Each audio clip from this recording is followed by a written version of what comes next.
So let's hear from the last person, the guy at the extreme end. Please, you tell us your name and your expectations for today.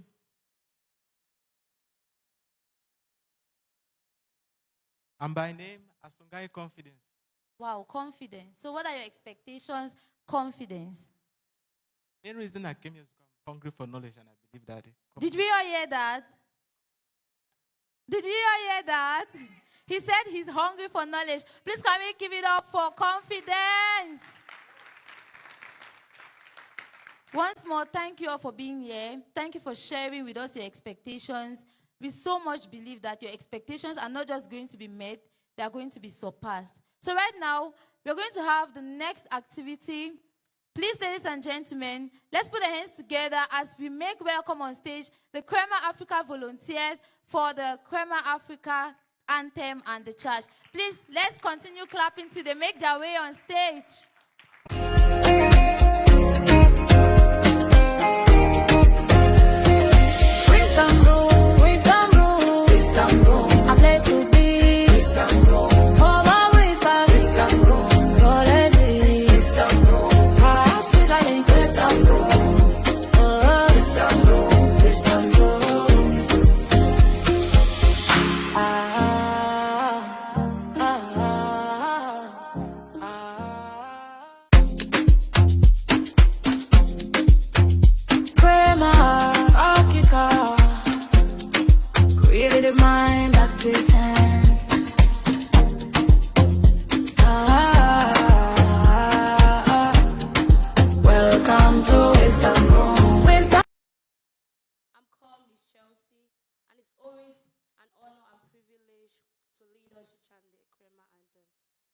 The anthem is not just a word, but it's a declaration of our value, commitment to purpose and impact. As we chant the anthem, let every line remind us of why we are here, what we stand for as history makers. In honor of the anthem and what it represents, please may we all stand. Thank you.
I would like you all to join the Crema anthem.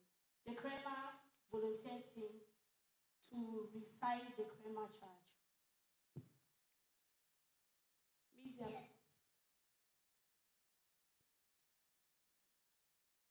Light bearers, born to be, born to shine.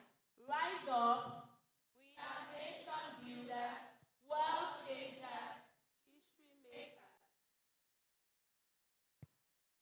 I am the light. I was not born to be hidden. I was born to shine. I will never be small. Greatness is already in me. By default, by design, by destiny. My voice matters. My story matters. My life is a solution to someone's problem. I know who I am. I am the voice to the voiceless. I am the voice to nations. I am the light in dark places. I am the fire in cold rooms. The world will hear me. I will rise. I will speak. I will lead. Let the earth make room. Because here I come. I'm blessed to be Istanbul. Home of wisdom, Istanbul. Holy Istanbul. Oh, Istanbul, Istanbul. Oh, Istanbul, Istanbul. Welcome to Istanbul, Istanbul. A place to be, Istanbul, Istanbul. Home of wisdom and all the Istanbul, Istanbul. House full of impact, Istanbul, Istanbul. Istanbul, Istanbul.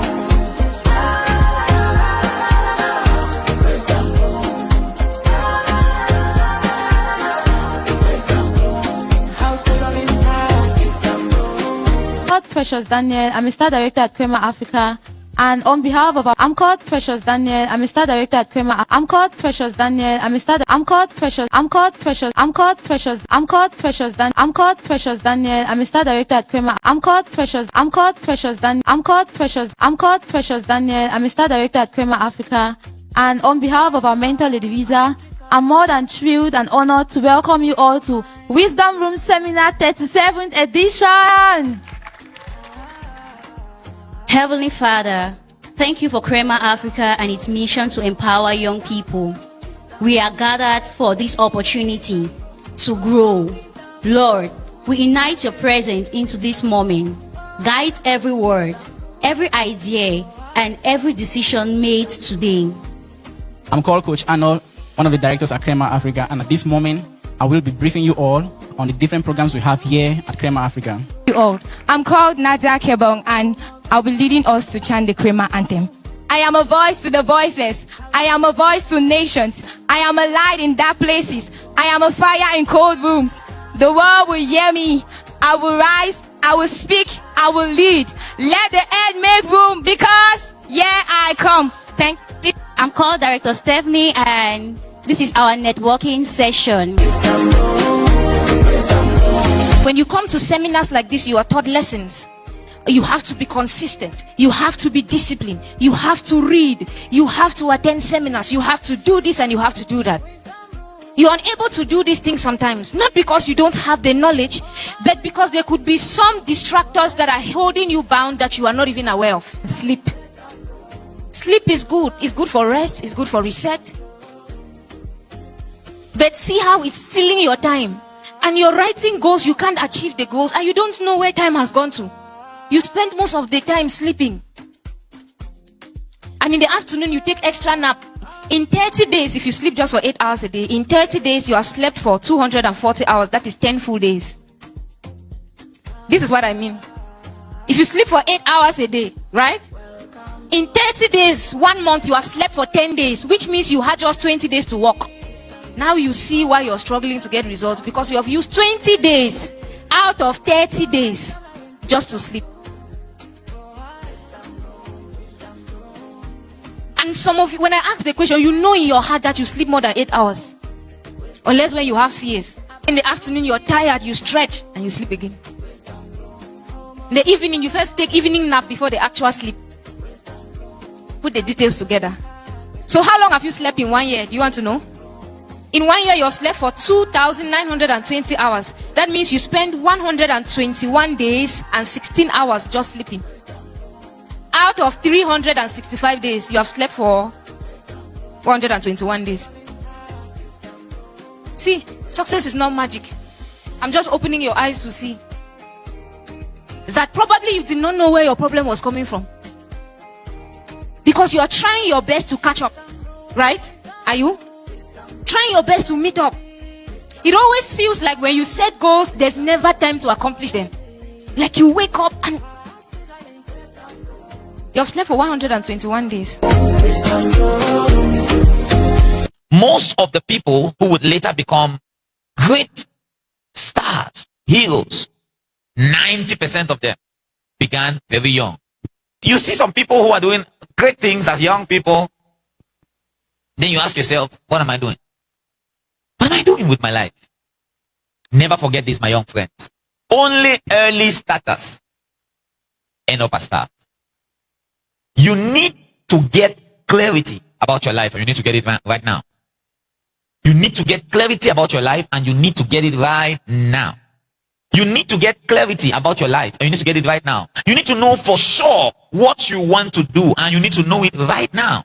For sure. You need to know beyond every reasonable doubt what you want to do, and you need to know it right now. Right now. Don't say, oh, this is for it. If I were to go back to my 20s, there are 7 principal changes I would have made. 7 things I would have done. And I can guarantee you, I promise you on that oath, if you can have these things figured out, there is no way, absolutely no way on this earth, you are not going to be a history maker, a record breaker. You see, none of these things will mean anything to you if the urgency, as it's not in your heart. You don't feel like I might be wasting time. I might be wasting time. I might be stuck in a cycle I needed to have broken. Some of us console ourselves by thinking we are still young. I'm still young. Especially when you are raised in an environment like ours. Okay? This environment makes you feel like you are very young. You're very young. Some of you have grown in homes where they say you are too young to be talking about money. How many of us have said, Daddy, I want to do this? They say, shut up, go to school. Go to school, you go thief. You the begin. You go thief. What are we doing, my friends? What are we doing? What are we doing? Only early starters end up as stars. Can you say that to yourself? Yeah. So have you noticed? I noticed something. I don't know if you noticed too. Every professional athlete wants their child to be like them. Samuel Eto'o has a son who plays football. All of Messi's children play football. Cristiano Ronaldo has a son who plays football. Please answer me. When do they start training them? Exactly. Because they know a secret. Early starters. But they are first taking you to, they have taught you apex, blade, mid vein. Then they start taking you and you start labeling fish, fins. Then they take you now and learn fishing in Norway. Grasshopper, you draw kaka, all of the parts. Thorax, appendix, esophagothorax. Then when you now finish, they say, okay, now you are going to specialize. You sit in a lecture, you are tired. You are a lecturer, you are tired. The lecturer is tired, you are tired. He's yawning, you are yawning. The two of you are just asking yourself, man, it's not easy. Life is not easy. You see, sir, I'm telling you. You and the lecturer, after class, you are fighting taxi. They say that, John, you don't want to let me enter the taxi. You say, sir, I'm again, I need to go and rest. The question is, what is going on? See, I'll tell you why. Don't be angry over the things I'm sharing. I'm just trying to, there needs to be an awakening in your heart to know you don't have time. We ain't got time. Do you understand what I'm saying? You are pressed for time. If I share all of these things with you and you don't have the consciousness that you are already late in your application, you take it with a pinch of salt. You think like, nice talk, nice presentation, Mr. Samuel, but I think I'm good. I have some time. Oh no, you don't. You don't. No, you don't.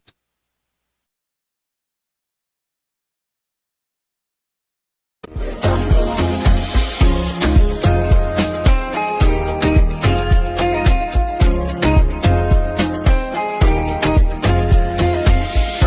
room, wisdom room, wisdom room. A place to be. Wisdom room. For my wisdom. Wisdom room. Toilet.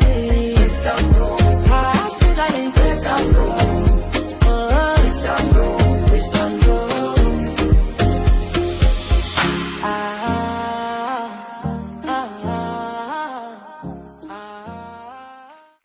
Hello. How Grandma, Africa. are you happy? Really the mind that she can.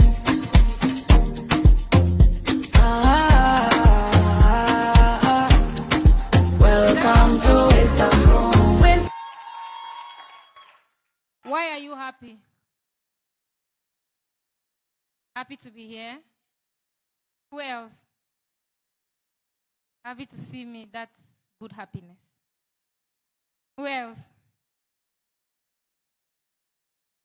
Happy to be in good health. That's amazing.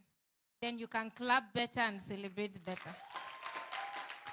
Those are things worth happy for. Most importantly, happy for life. Even if you're still struggling with a few things, at least you can breathe, right? They say there is more hope for a living dog than a dead lion. So while you are alive, things can change anytime. So that's good reason to be happy. There's one thing I want you to do. You might not have done it today and you didn't notice.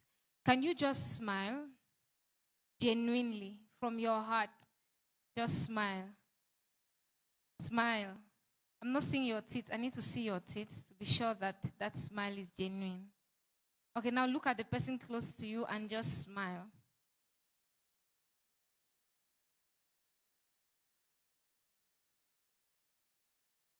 How does it feel? Yeah, sometimes just smile. You're taking life too serious. It's okay, but just smile sometimes.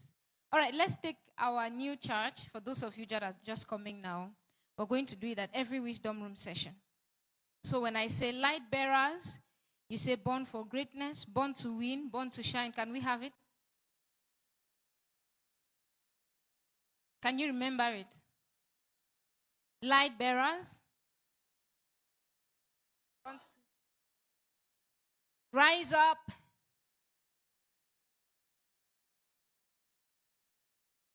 And we are. Now, did you understand it? Just go through it. Did you understand? Do you believe it? If you continue to confess, you will eventually become. Do you believe? Let's take it again. Light bearers. Rise up.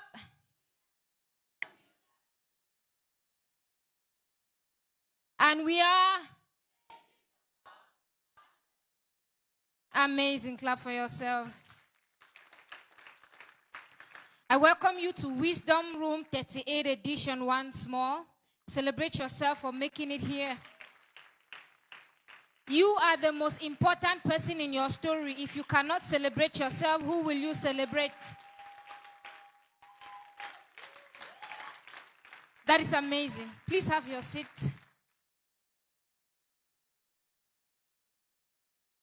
Can you help me for a few seconds? Just bow down your head. Let's make a prayer. In Jesus' name, Father, we thank you for today. Thank you for helping us to come here. Thank you for the opportunity to learn, to grow, and to align with what you have set for us. We ask that you continue to be in charge and take control, even as we listen to this teaching for today, in Jesus' mighty name. Amen. If this is your first time coming for the Wisdom Room, can you wave? This is your first time. Wow, can you clap for them? Are you angry that people are joining us for their first time? Can you clap for? So if your hand was not up, it means this is not your first time, right? So I'd like to hear from you. What exactly stands out for you when it comes to the wisdom room? What is the lesson you have learned that has shaped or is shaping your perspective about life? After every wisdom room session on Sunday, at this time or when we close, what changes do you make? Can I hear from a few people? Who wants to speak? Let me see your hand up. One. Just stand up so that they can identify you quickly. Which lesson stands out for you? Which lesson is shaping your current reality or your life right now? Good afternoon, Ma. Good afternoon, everybody. I'm called Kamini Wanga Claudia. I'm a master's student in pharmacology. I'm a volunteer in Krema, Africa. What really changed my perspective, there's this teaching that I received from here, only early starters end up as stars. It keeps on ringing in my head every time that the little moment that I waste not doing what I have to do, I will never have the future I'm expecting. The little step I take today will definitely build the massive building that I want to have tomorrow. So I keep that in mind that every day I need to build and put a block in the future I want to have. Thank you. That's amazing, isn't it? Who else wants to share? Come right in front so that the camera can see you. Come. Don't be shy. Come. You're looking good. Come. Okay, next person.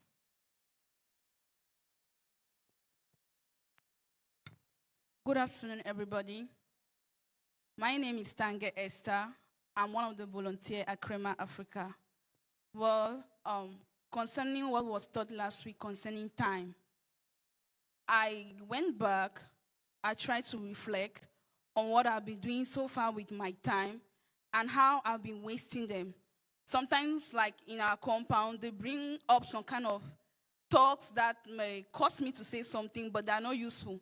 So what I do is, when they are talking, I just, like, the lesson will just come to me. Don't waste your time to talk on what they are saying. It will make no sense, and you stay kill your own time for what you have to do.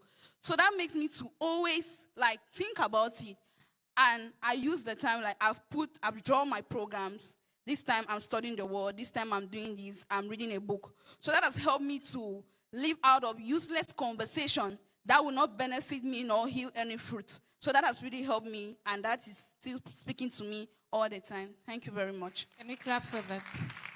Yes.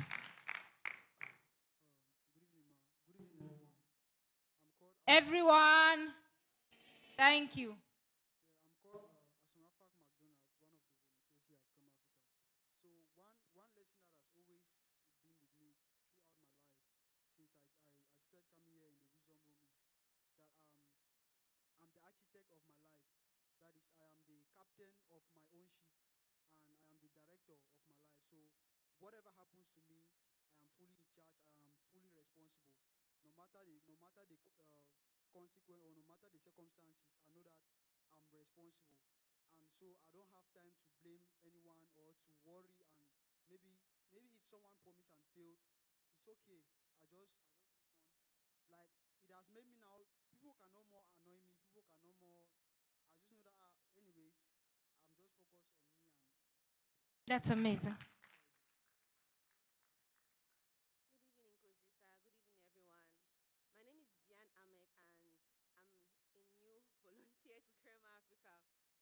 So actually, before I want to say what I've actually learned from you, I just want to thank Coach Risa. Thank you so much for your vision. Thank you for sacrificing. Thank you for everything you're doing. We don't take it for granted.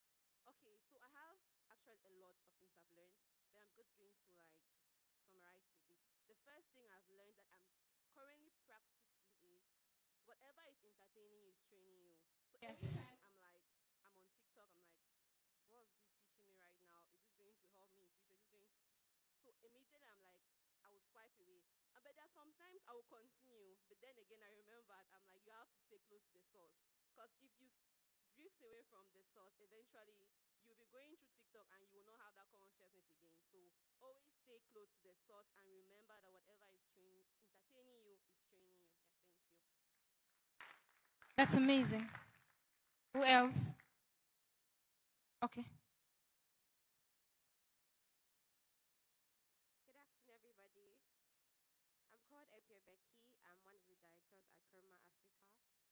so much, Lady Risa. I've learned amazing things, so much to share, but I'm going to say this. This is one thing I remember every day. The level of your sacrifice determines the level of your reward. The number of time you put in to achieve what you want in life will determine the number or the level of rewards you get. If you put in just 5 minutes to study a day for your exams, you're just going to get like 5% of the exams.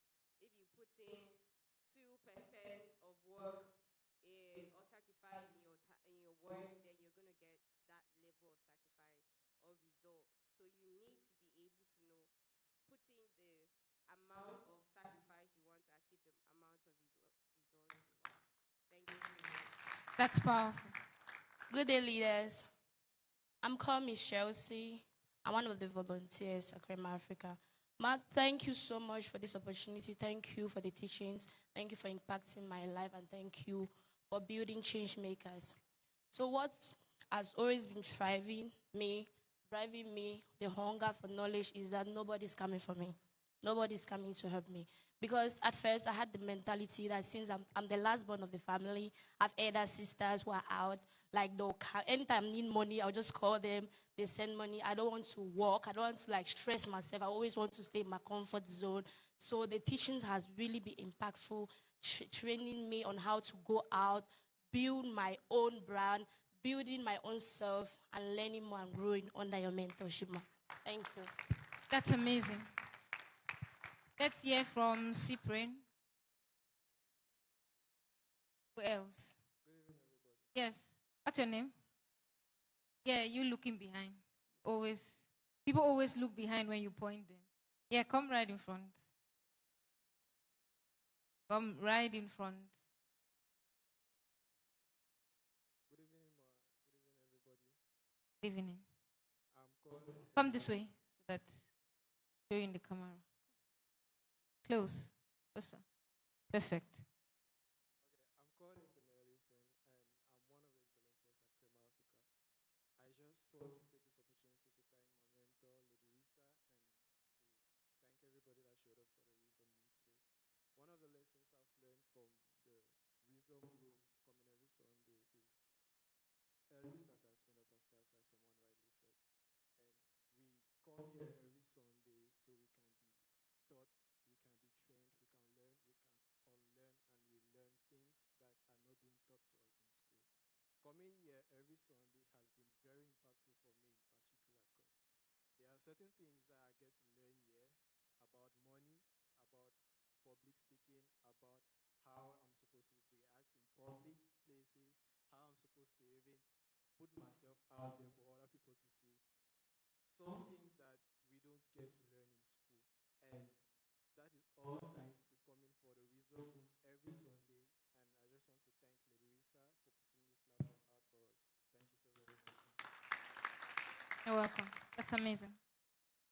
Thank you, everyone. I'm calling Paul Nyonophone. Thank you, Lady Risa, Paul,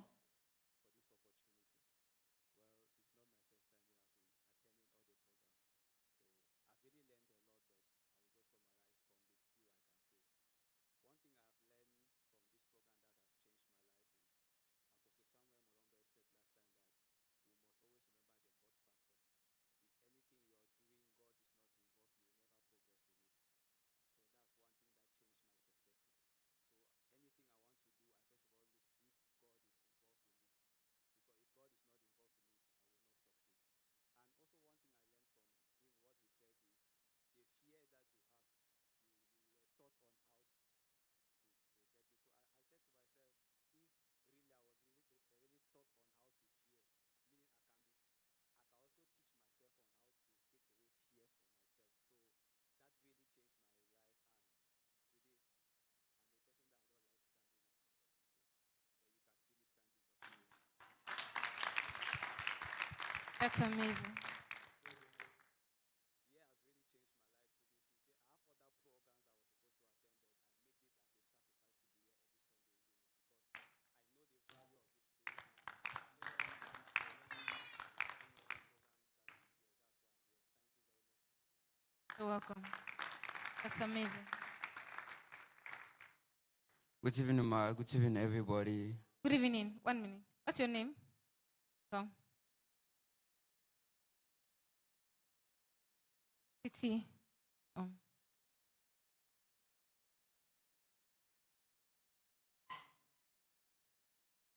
Awia. You have never spoken in public before. Come. Challenge yourself.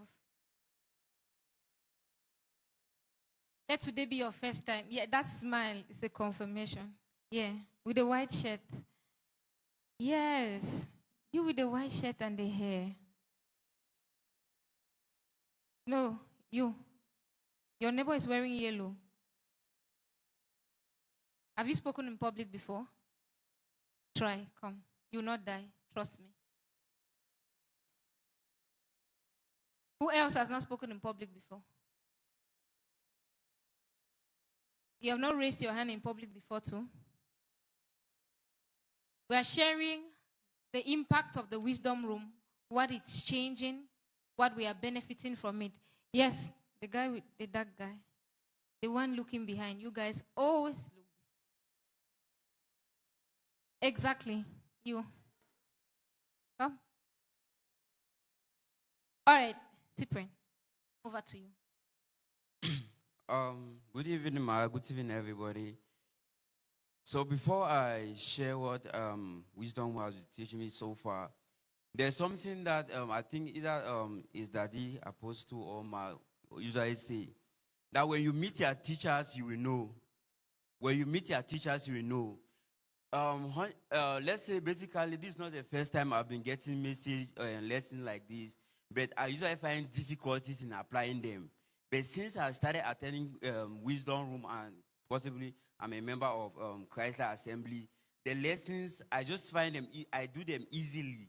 Yes, I don't like. Because when I get from other teachers, I feel this reluctant in applying. But immediately I get this message, I immediately apply them. So far, the wisdom room has taught me that there's a lesson that they taught that they said, life is a reflection of you. Life is a reflection of you. Let me not say, I basically grew up in a home where, that they always favor the younger one more than the elder one. So I always had this mentality that, child, master, anything that I live for my brother and I live for my brother, why they need to consider me? But I noticed that it was because of my mindset. Immediately I started changing, because there were even sometimes that when I enter a room, I say, child, no man need to show me love for this place now. But immediately as I changed my mindset, I started loving myself. I started have that imagination that, oh, people love me, I'm in a love environment, all those stuff like that. I started seeing how it manifests. Thank you. So, and lastly, what I will say is that you just have to basically apply whatever thing you have been taught. It must not be much, it must not be anything like that. You look for a way to apply. Because the Bible says that that faith without action is dead. So you had this much to talk. And your hand was not up. You're waiting for me to call you. Finish. Finish your teaching, sir. Finish. Let's go home. So like I was saying, anything you read, it's for you to apply. Like the global impact that we had. They said much of the thing has been said, but it's now left for us to apply. So you have been hearing this thing coming from the program every time, but you just have to apply it maybe in your business or in your personal life, and you see the difference. Thank you. Thank you for the teaching of the day. Yes, thank you. You can have your seat. Yes, Awia. Good day, Ma. Good day, everybody. I'm called Awia Landry, and Ma, please, I want to say thank you for the initiative of Kramer Africa. Thank you for Wisdom Room, because it's more than just wisdom. It's applicability in itself, in as much as it's words. What has stood out for me in the Wisdom Room is when Ma said, replace all the negative what-ifs with the positive what-ifs. If you want to begin a venture and you're like, what if it doesn't work? What if it doesn't go as far as I want? When those thoughts come, you replace it with, what if it goes as far and beyond more than what I expected? What if it happens this other way? So, Ma, thank you so much for constantly impacting us with a lot of knowledge, and we are indeed very grateful. Thank you, Ma. You're welcome. Good evening, Miss Risa. Good evening to everyone. Good evening. Is this your first time? My second time. Second time. Okay, you have something to say. All right. Thanks so much for giving me the privilege. This is my second time coming here, but what I could learn, let me say, a minimum 2 months ago is that I was born looking like my family, but I'll definitely die looking like my decision. But what Yes. the quote from Miss Risa, thank you so much. Just as quote has played a significant meaning in my life, that is, I'm the manifestation of my thought. Whatever thing I think must definitely come to pass. And for us to become great, we ever have to shape our thought. That's what I actually learned here. And whatever thing that we are doing in life, we have to focus on the right mentorship, follow the right direction, and also like to work with mentors that they have gone ahead of us. That is those that they have coaches, so as to try to follow their footsteps, not to make mistakes that they have already made. Thank you, ma'am. That's amazing. Okay. Good evening, everyone. Good evening, man. Thank you so much for this opportunity. I'm called Etienne Larry. So far, I've learned so many things, but let me just say, I came here. I attended the 31st edition of Wisdom, and what I learned was, Lady Risa said, our habits are a prophecy of our future. So she said, our future is not a location; it's based on what we do today. And from that day, I went back to the house. I told myself that, okay, if I want to become what I want to become, therefore means I need to start doing the things that will lead me to that path. So that is what I've been able to learn. Thank you, ma. That's powerful. Have you been doing those things? Yes, ma. Nice.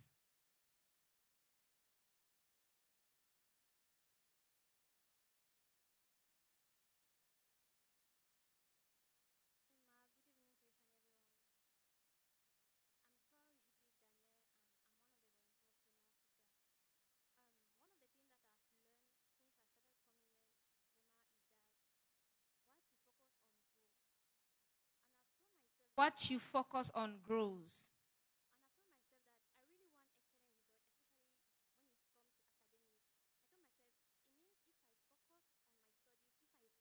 The majority of my time on my study, it means that I will end up have the excellent result that I want to have. That's amazing. That's powerful. Good evening, everybody. Good evening, ma. I'm called Andy Tilden, and I'm a Crema volunteer as well. The lesson that stood well for me and is making impact is the people you keep around you influence you. So always try to keep positive thinkers around you so you can grow from them. You can grow around them as well. Thank you, ma. Have you changed your company? Yes, ma. I've changed it a lot. That's amazing. Can you clap for him? Good evening, everyone. Good evening, ma. I am called Bison Jessica, and one of the wisdom quotes I learned from Apostle is, your greatest assets are your teachers. And I thank God for Lady Risa, for the directions, and for her constant counseling and guidance on everything and everything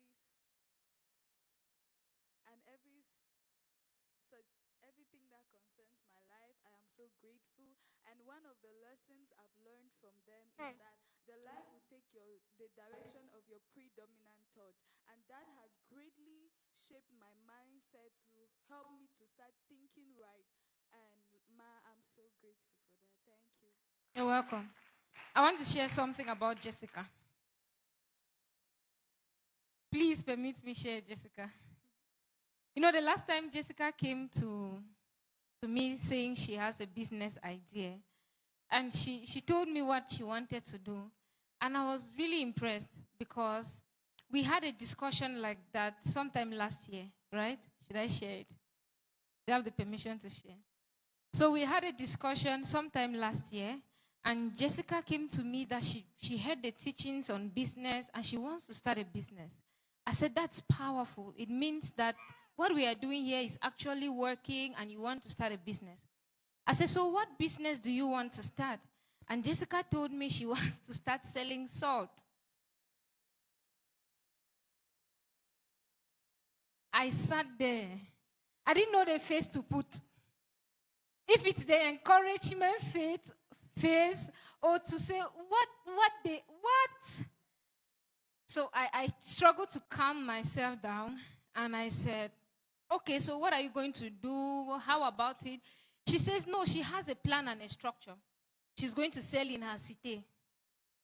How many people are in your city? I said, okay, apart from salt, what else can you sell? She said, oh no, she had a couple of things in mind. She can also sell Maggi.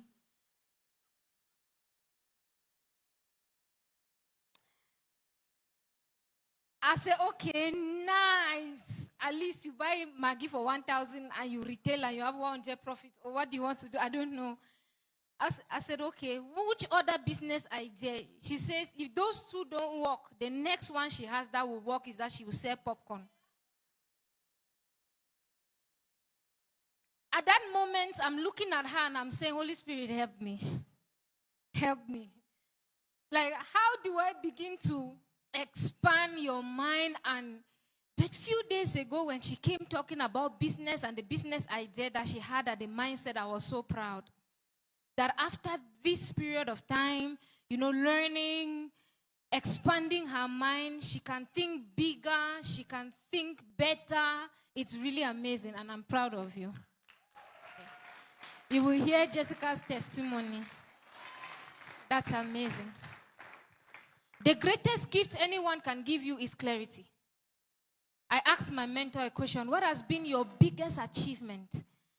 And I was expecting him to tell me that his biggest achievement is probably the cars he has bought, or the fact that he was born poor and he has defied that status quo, or to tell me because he has been able to travel to more than 50 countries, or that he's running currently a project that is worth about 5 billion CFA.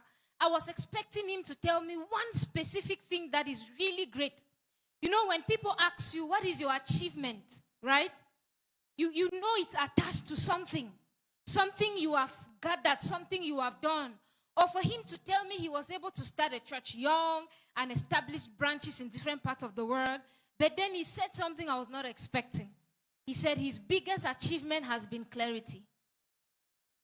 Knowing exactly what to do, when to do it, and how to do it. Now, if you are a frequent member of Wisdom Room, you have surely heard us say, only early starters end up as stars, right? It means that only those who have clarity early, those who have clarity early. A lady came to me for counseling through somebody, and this lady was explaining how life is not going. She's struggling. Things are not working. Do I have your attention? Wave. If you're in the hall, wave. Forget about the 1,000 jangi. It's going to sort itself out. Forget about the last gari you ate. God will provide. Give me your attention. Can you do that? Wave if you're in the hall. Nice. So, the greatest gift. What was I saying before I said you should wave? Clarity. What was the last statement I said? That lady for counseling, nice. I was testing if you were following. So this lady came for counseling, and she's explaining how she has given birth to, she has 3 or 4 children, or 6, I can't quite remember. And she's struggling. She doesn't know what she wants to do in life. She started over 5 businesses and it closed down. She's running a business right now and the business is not working. She's struggling. She doesn't know what to do. She wants clarity about life, which path to follow and all of that. And I asked her how old she was, and she said she was 44. 44. But I've seen people that are older than that still don't have an idea what they want to do with life. Because they were following a certain metrics, following a certain path. You see, before you ever learn to make up your mind, they pushed you into nursery 1. Before you realize who you were or what you are supposed to do, you are already in nursery 2, nursery 3, class 1, class 2, already following a predetermined path. Until you graduate with your PhD and you're 24, then you struggle to figure out what life is, and you're struggling from one job to another, one activity to another, and all of that. And before you know it, you are 50. 50 and filthy. No clarity in life. You don't yet know what your purpose is, what you have to do. So what is the greatest gift that you can receive? It's clarity. Clarity. Knowing exactly what you have to do with your life. That's clarity. Do you know what you want to do with your life right now? Do you know exactly the future that you want? Are you doing what you have to do in order to meet up with that future? I was just celebrating someone I saw a few days ago. And this person, 30, and has already bailed quite a lot. Although this person was complaining that they have few things, trying to set up this and that, I was saying, you've had the greatest gift of all. Understanding your identity, having clarity about your life, what you're supposed to do, and you start building in your 20s or before you get to your 20s. The greatest gift someone can ever give you. The most important person in your life is the one that leads you to light. The place where you find yourself so that you can start building early. Only early starters end up as stars. Only early builders end up great. Do you know the greatest asset you have right now? Is your youth. You are in a very strategic season of your life. Very strategic. You are in the season where I advise people to go all out, make the mistakes, learn your lessons, because another season is coming when you will not be able to make mistakes. Do you understand? This is when you have to go out, make mistakes, figure out what you have to do, believe something, stop believing it, develop passion for something. When you discover that it's not working, you stop. Because you will not have that liberty as you grow older. Other responsibilities will come on you, and you will not even have the time to search.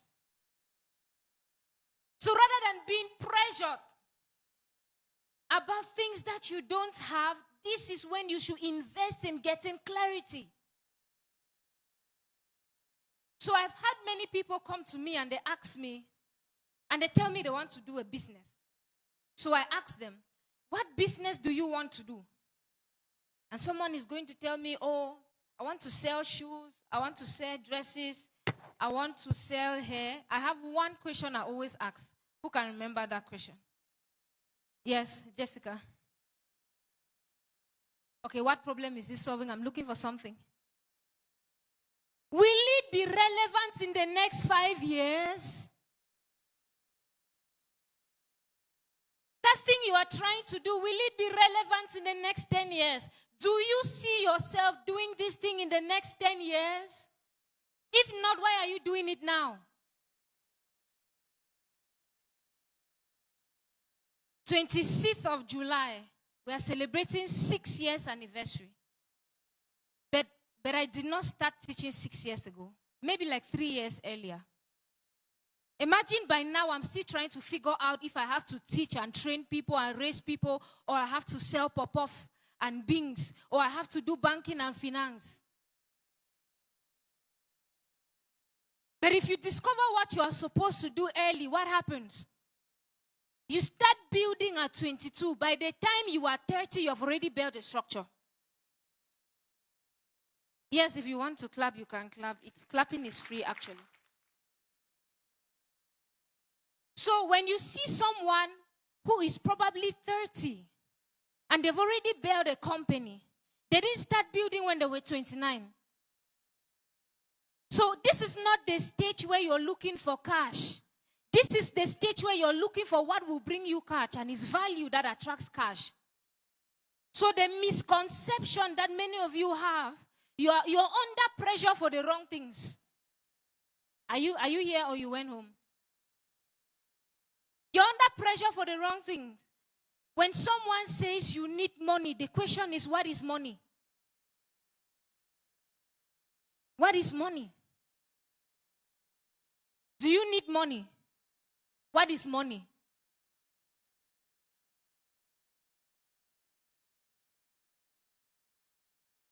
What is money? Money is value. So you spend time creating so much value so that you are able to attract money. Do you understand? No one should deceive you. This is not the season of your life where you go looking for a job to give you money. Listen to my statement. This is not when you look for a job to give you money.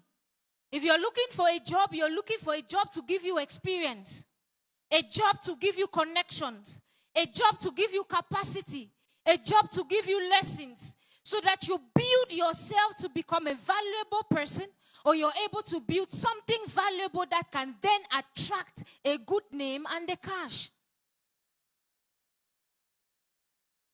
Have you ever seen a goat chasing a lion? Raise your hand if you've ever seen. If you have never seen, say no. Have you ever seen a goat chasing a lion? Just imagine. Use your mind. Can I use your mind for a second? Just imagine a goat chasing a lion and the lion is running. Is that a possibility? That's the same way money runs away from you when you chase it. Because money is not chased, money is attracted. Do you understand? Do you understand?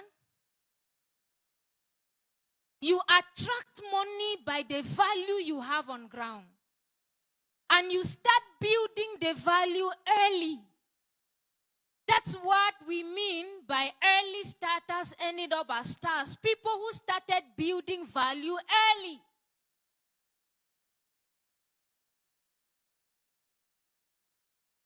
Money is not in the product.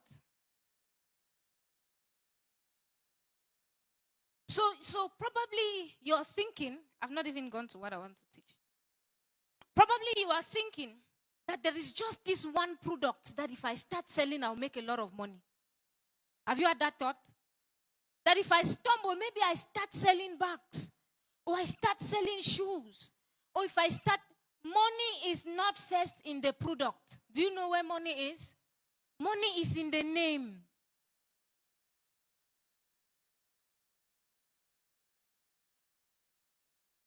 If two people come here and they are selling the same thing, President Pobia is standing here and selling pen. I'm standing here and selling pen. Where will you buy? Elon Musk is standing here and selling cement. I'm standing here. Okay, Elon Musk does not sell cement. Elon Musk has Facebook. I have face carpet. Which one will you be on? Why? Because of the name first, right? Dangote is selling cement. I'm selling cement. You go for Dangote. So what are you doing early when they say early starters end up as stars? People who start building their value early will end up as stars. If you start building your value early. So even if it's not bringing cash right now, you need to accumulate so much value to the extent that when your name is mentioned, people buy the product because of the name and not necessarily the product. Do you understand? So when do you start building? Now, if you want to start building now, what should you start building? My mentor says, if it will not matter in 5 years, don't spend 1 hour on it. So a lady comes to me and says she wants to learn how to barb, how to shave. I said, amazing. Do you see yourself shaving in 5 years? She says, no.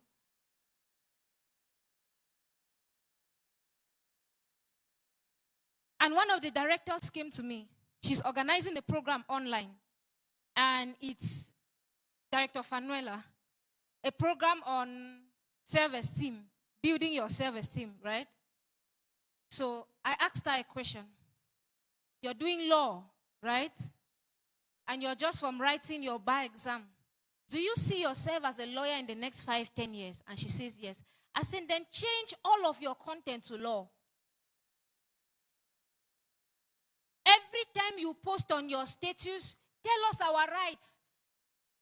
As young as I am, just 16, I don't know my rights. So I have 2 ages you choose. I'm 16 and 43. You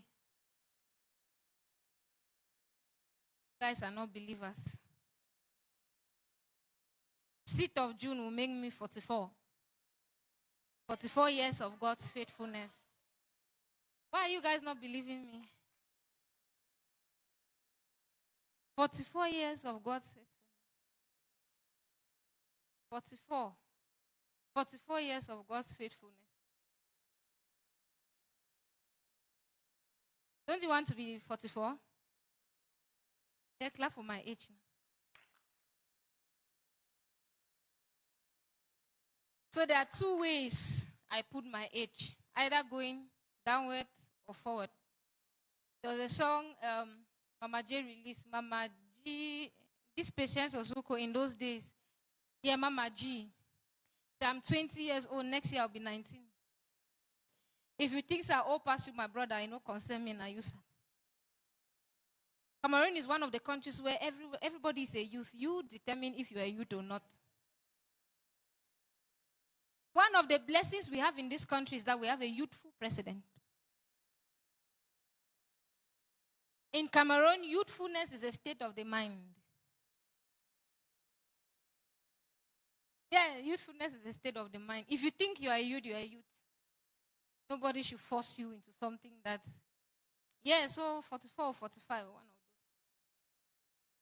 one of those ages. Are you understanding? I need to relax. Are you understanding? So only early starters end up as stars. Those who build early. Those who build early. My mentor gave an example last week. If you see these footballers, these stars, they train their children to be footballers. When do they start training those children? Childhood. I have some videos. I wish I could play them. But I have a lot of them in my phone. Most of these people that are excelling in different fields and you're admiring them, go check when they started.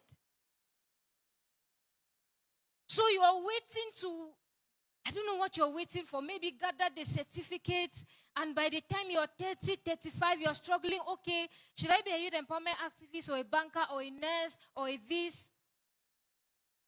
Too much pressure. Listen, if you don't see yourself doing that thing in the next 5, 10 years, it's not worth doing it now. Can you repeat after me? Say, if I don't,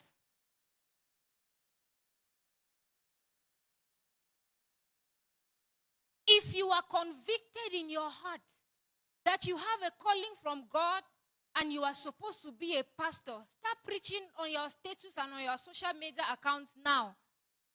If you're convicted that you will be a singer or a banker or what else? A doctor or an actress, a model, whatever. When do you want to start?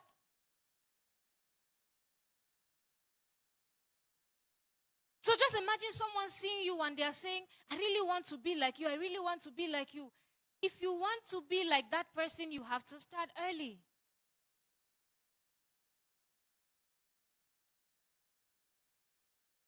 If you have come for wisdom room for a long time, there's a statement I always say. There is nothing like overnight success. Nothing. Even the people who tell you they didn't work hard to be where they are, someone worked hard for them. They have inheritance. They have inheritance. Did you see the picture of Elon Musk and Donald Trump and Elon Musk's son carrying the son to diplomatic meetings, visiting presidents and all of that? from that age. That age. There's a lot to say. General education with our curriculum and everything is killing us a lot. In other countries, you watch the child until the child is 6 years. Then you see the path that the child naturally gravitates towards and you train them in that area. That's why when you see some of these white children, someone is 7 years and they're already hitting the drum, someone is riding, someone is playing football, they're already an expert at something. The general education. Sad. But we are starting now, we are hoping to catch up. Right? We will catch up. So let's go to the teaching. Can I have the picture that I sent to you? I want you to look at your screen. Be a picture on the screen. What comes to your mind?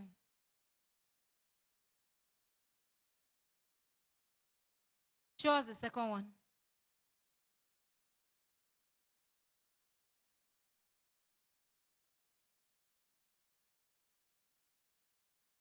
Yeah, I can hear you murmuring.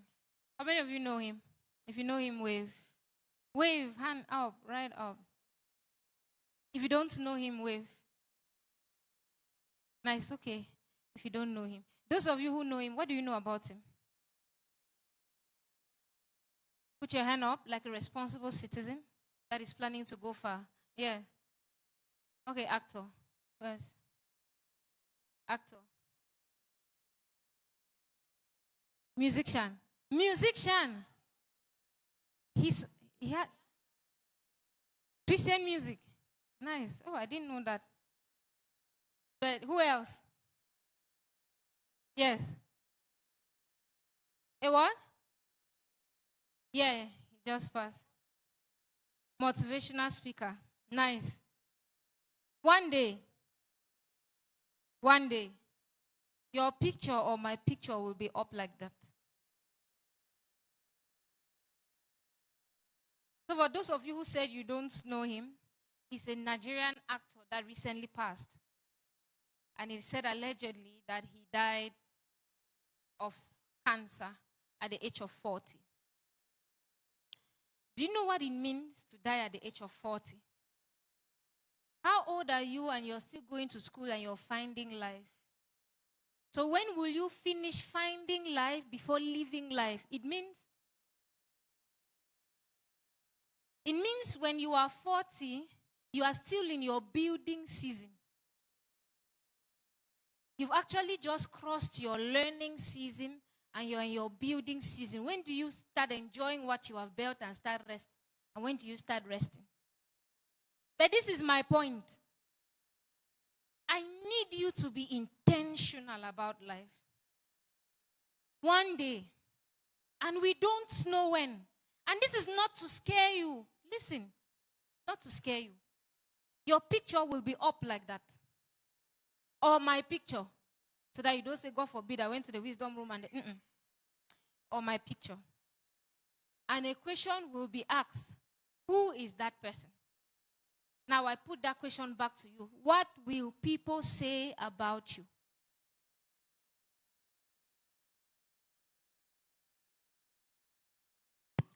What will people say?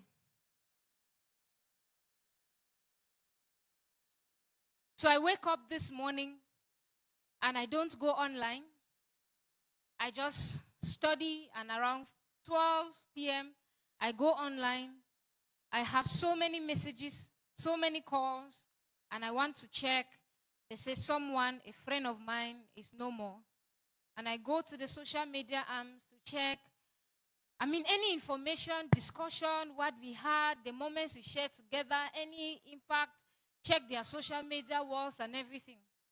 I'm asking you, if someone hears that about you and they go to your Facebook, what will they find? Because, listen, have you heard the song that says, this place is not my home? We are just passing. Well, the song is not entirely true because we are not passing. We are here to create a certain impact and then we go. And this is what they should teach you in nursery school. So that you grow up with the consciousness that there is an assignment. Everybody born on earth has an assignment, including you. Do you understand? Including you. And so when that picture goes up, maybe in 10, 15, 100, 20, 200 years, for those of you who want to live long, what will people say about you? Or are you too young?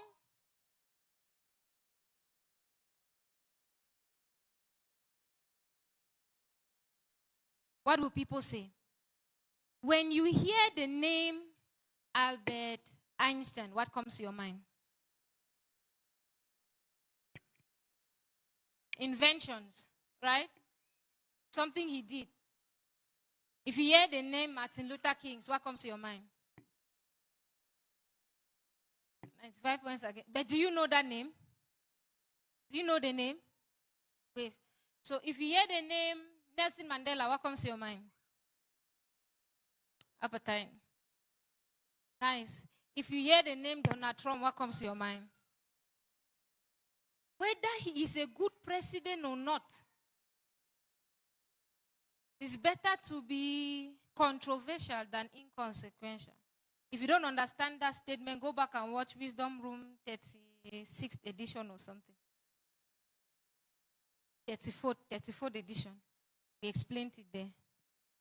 When you hear the name Paul Biya, sincerely, what comes to your mind? When we hear your father's name, does the same come to your mind? No. Some of us, our fathers and grandfathers were born in the days when Paul Biya was president. Or when he became president. At the time when he was planning to. So if you don't wake up and do something different, your name will be used in an example like that in a few years to come. They will say, when you hear the name Maxeline Ketwaze, what comes to your mind? People are like, is that a name? Not you. The other one that is not here. See, you guys have said it over and over again. One of the highest things I've learned at the Wisdom Room is that only early starters end up as stars. Now I'm explaining to you what it means by early starters ending up as stars. The risks it took to be Nelson Mandela, the sacrifice it took, it's just stepping into the field and deciding to be remembered for something.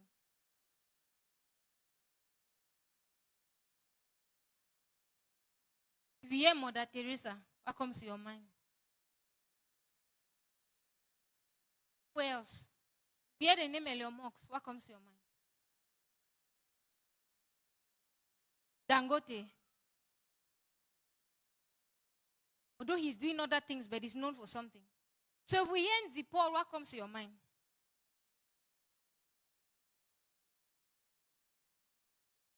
If you hear Kebong Nadia, what comes to your mind?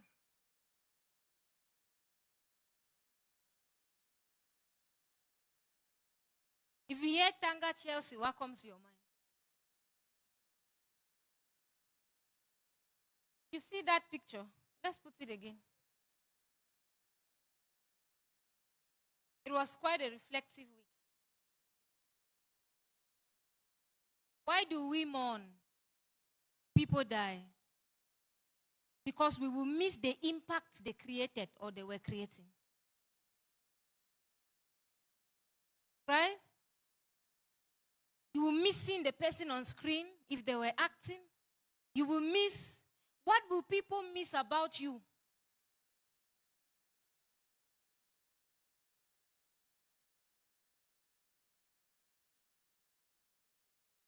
So on Friday, I'm sitting at this celebration of life. Let me put it that way. It was a sad experience for me. This guy, young, 29, passed, and he was a pastor. And people are coming up and they are sharing their tribute. Oh, I want this guy. Every time I did not have transport, he was there for me. He would call me and pray for me. He taught me. He's the one that brought me to Christ. I'm grateful. And his pictures are passing on the screen in the background. And I'm there thinking, what story will be shared about me when I'm no more? Because that statement, no more, will happen to everybody. Do you understand why we have wisdom room? It's to help you come face to face with reality. Here the testimonials those people were sharing. I've been able to do this, I've been able to do that. Listen, you have a distorted context of reality, if I have to put it that way. Unfortunately, the schools that we went to, our environment and parents did not really teach us the way they were supposed to know what life actually is. In my home, for example, my father made us understand that the pinnacle of success is PhD. So I knew that success is certificate. What did your own parents tell you success is? Having a good job. Oh, traveling abroad. And don't even forget getting married. No matter who you get married to, just get married. Have a child. Nice. Have grandchildren. All of those things. At the end of the day, what is success? We are going to come back there. But write this as your topic. What will be said of me? A question mark. My intention for today's session was to provoke a reawakening, a consciousness for life. What will be said of me? SUP, how to live consciously and create impact. How to live consciously and create impact.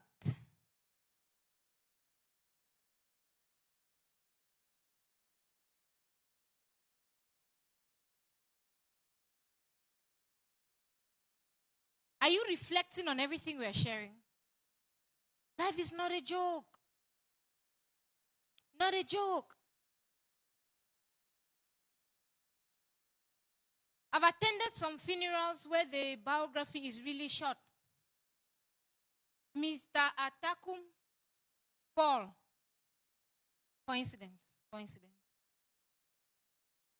Mr. Atakum Paul. Born on the 5th of May, 1942. Went to GHS, Kongsamba, where he had his primary school. And then he transferred and went to Tiko, GHS, where he had his secondary school. Then had his, advanced level. Had his degree. Got married.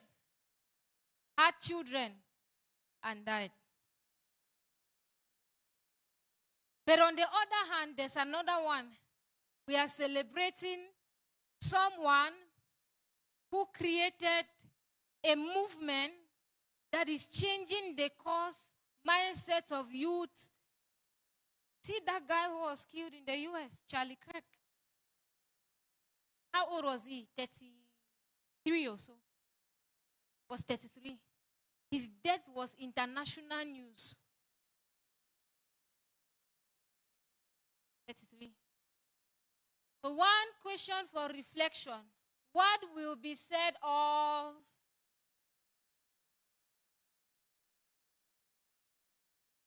when your picture goes up like Alex's picture, or when your name is mentioned, what will be said of you? And when do you start building it?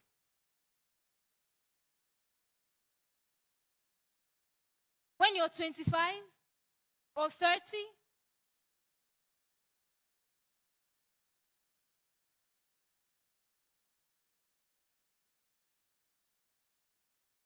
Only early starters? guys are not saying it with the energy. What is success? I want to hear from you. What is success? Who wants to share? What is success? Yes.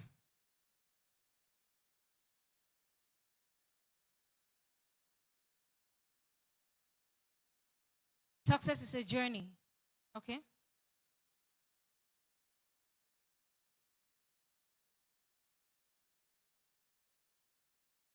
So success is a journey. Success is a journey. So if I live here and I'm going to Bamenda, I'm successful because I'm on a journey.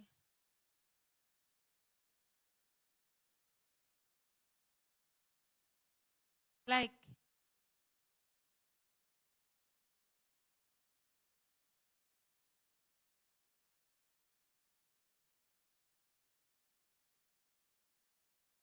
okay, that's your definition. All right, who else? What is success? Yes, sir.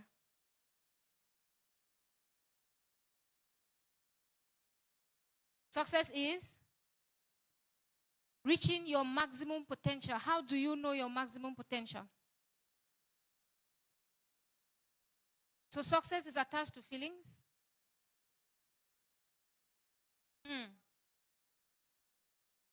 What is success? Yes, sir. Good evening to everyone. I'm Omar Darius, and to me, success is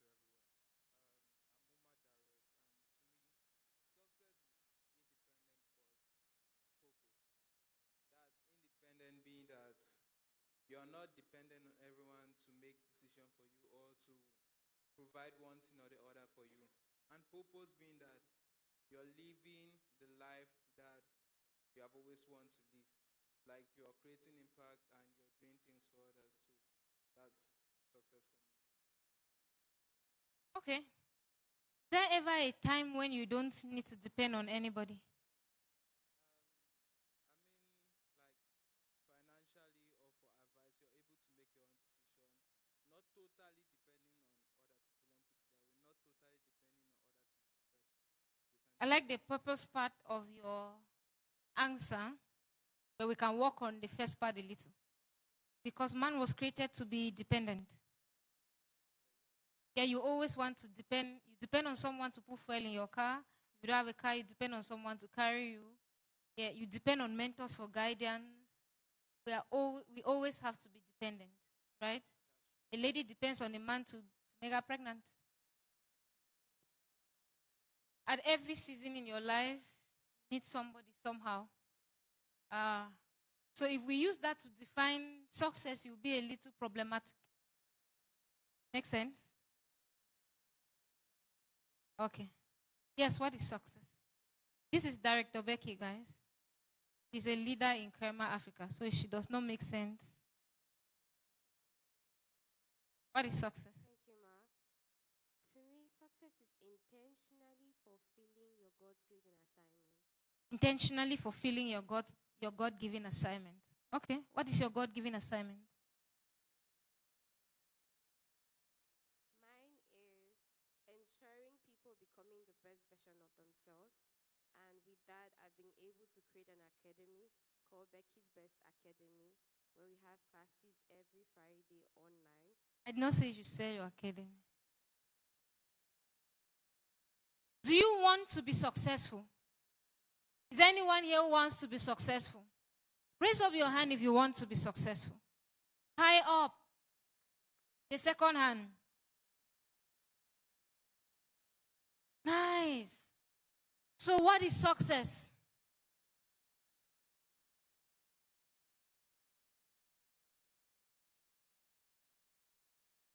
Good evening once more, Ma. I'm Kamini Claudia. According to me, success is attending your life goals, like being able to fulfill all the life goals you have set for yourself. Being able to fulfill your life goals. Okay, behind, just behind. Yeah, I think success is a deeply personal. I think success is achieving your own goals, defined goals. Achieving your own goals. A deeply personal state of achieving your own defined goals. A a deeply personal state of achieving your own goals. Do you think Elon Musk is successful? Do you know his personal goals?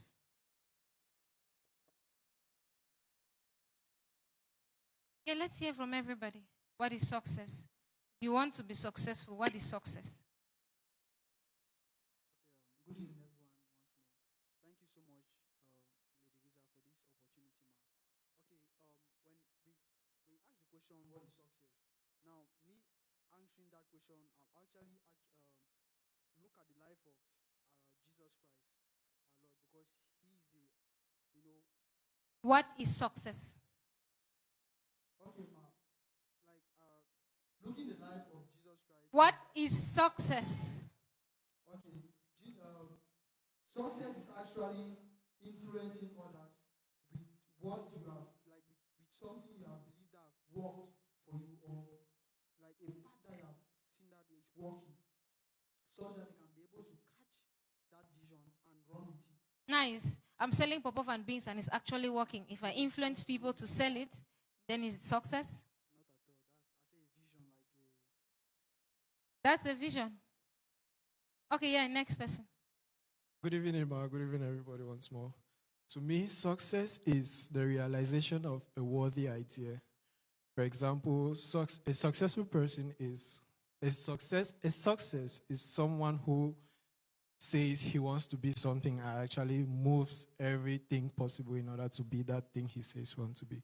For example, a teacher in school, if growing up always aspired to be teaching others, impacting knowledge, wisdom, and always wanted to be successful in that field of teaching, he grows up attaining to be the teacher he always wants for. That's a successful person. Are you successful?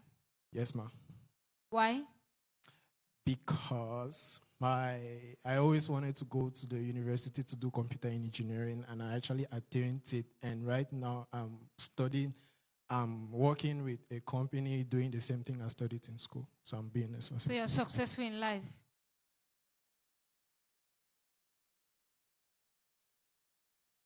Yes. No, the one behind, the lady behind. Your hand was now up. Take the mic this way. I have some people this way. I'm called Teresita, and for me, my definition of success is fulfilling purpose and answering the question, why did God create me? For me, when you have answered that question, why did God create me, and you have walked towards that direction and achieved your purpose, then you can say you're successful. How many successful people do you know? I will not really know whether they are successful or not, since I don't know why God called them. Okay. Good afternoon, Ma. Good afternoon, everyone. Ma, for me, I believe success is gaining clarity of your purpose and of your life. Okay. Yeah, give this lady. It's already fine. It's okay. Yes. Okay, ma. Good evening, everybody. Okay, ma. Thank you for this opportunity. I believe success is more like something personal. But to me, success is kind of getting what you want regardless of the route. Getting what you want, regardless of the route. Of the road. I want dog meat. Yes, madam. If you can get it, no matter how you get it. That's success. Success in life. Yes, madam. I like everybody's. Good evening, Ma. Good evening, everyone. To me, the shortest definition of success is the impact you have on others' life. Okay. No, so many hands. No. Lady. With the brown. Okay, yeah, when you're done. Oh, can't take the mic from someone. Good evening, ma. Good evening, everybody. Success, to my own definition, it is the result of potential and value upon a man's life. A result of potential and value upon a man.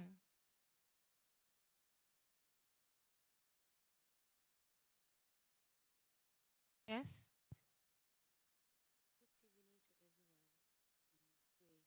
For me, success can be defined as a positive Positive, not negative. It should be positive accomplishment of goals. Okay. There are so many hands. We'll take you for the next question. Don't bother. I want you to be honest with me. Can you? Okay, let's have 2 people come up to the stage. Volunteer. All right, I have 2 people. Fine. So this is Stephanie and this is Becky. Can you be honest with me? Will you be honest with me? This is Stephanie and this is Becky. Stephanie has 3 estates. She has 4 cars and she has traveled to different countries. Basically, she has toured the continent, maybe like 50 countries or more. Becky, on the other hand, has not done any of the things that Stephanie has done. In the way success has been presented to you, what do you think success is? So everything you were saying is grammar, because society has taught you that this is success. The reason why you are under pressure and saying you are not successful in life, things are not going the way it was supposed to go, everybody is failing, you are not sure, because you are looking at this person as definition of success. So you go online and you see Pella has just released a video coming out from the latest Tesla or electric car, whatever. Then you look at yourself and you're like,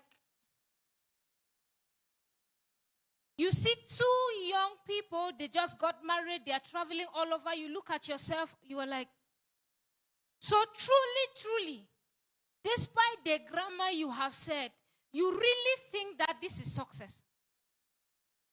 True or false? That's what the society has interpreted to be success. Thank you. Please clap for them. This is my point exactly. If you don't know what success is to you, you will use the general definition of success and you will never be able to attain it. So whatever definition you have given about success, if it is what success means to you, it means you are successful. Do you understand? Let's use an example. Very popular figure. Everybody knows. Everybody knows him whether you follow him or not. Whether you have his social media accounts or not. You're following him on Twitter, Thread, TikTok, okay, Twitter X, Facebook or not. You know him. Popular figure. Jesus. So if success is what the society has told us, like it's in the number of followers or cars or houses, it means that man was a very unsuccessful person.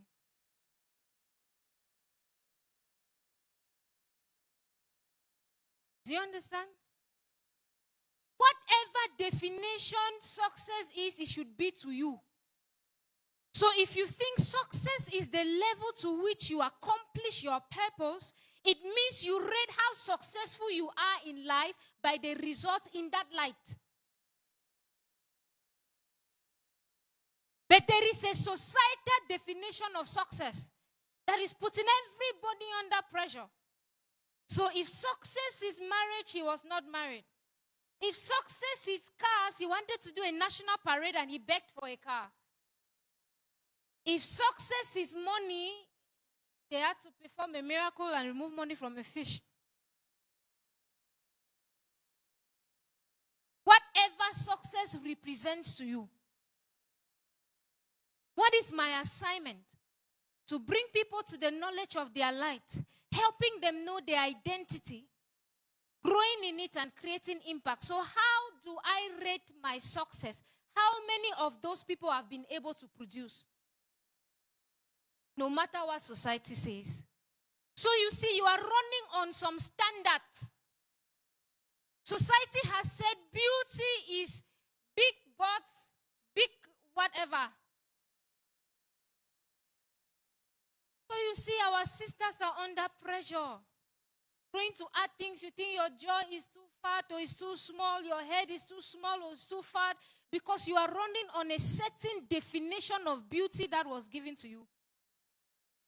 And in the same way, you're running on a certain definition of success.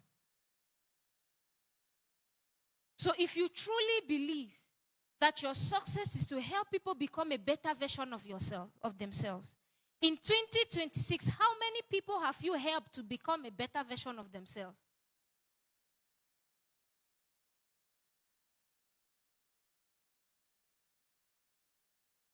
Whatever success represents to you.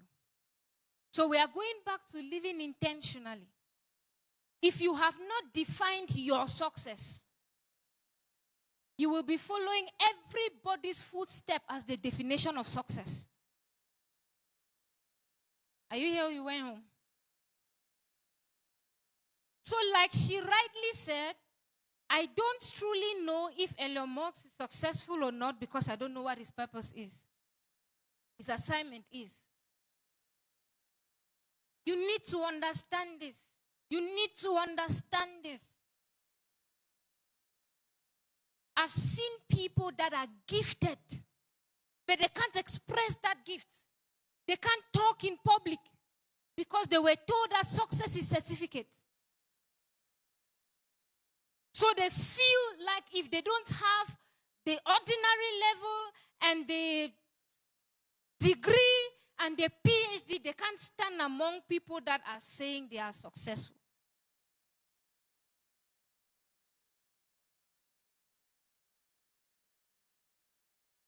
You understand? So if this guy's assignment was to pass a certain message through acting, and he successfully did so, then he's successful. How many successful people do you know? Can you name any? Yes. Who else? Miles Monroe. How many of you know Miles Monroe, Dr. Miles Monroe? You don't know Dr. Miles Monroe? How many of you know Dr. Miles Monroe? That's someone you should know. Someone you should really, really, really know. Dr. Miles Monroe. What was the car he was driving again? Why do you think he was successful?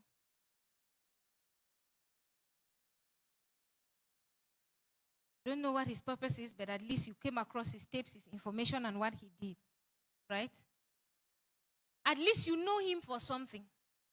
So the question we are going back to is, what will you be known for?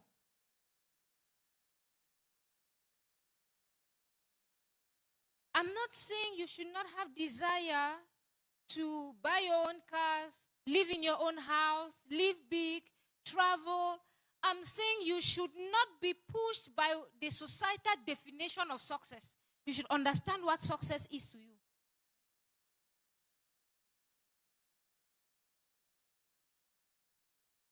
If you want to mentor, if you feel like your calling is, probably you are a pastor, right? And you feel like that's your calling. That's what God wants you to do. So after every year, when they say evaluate what you have done for the year, you are evaluating the impact of that work for that year. So all of you always, most of us, let me put us, or most people, are always depressed in December.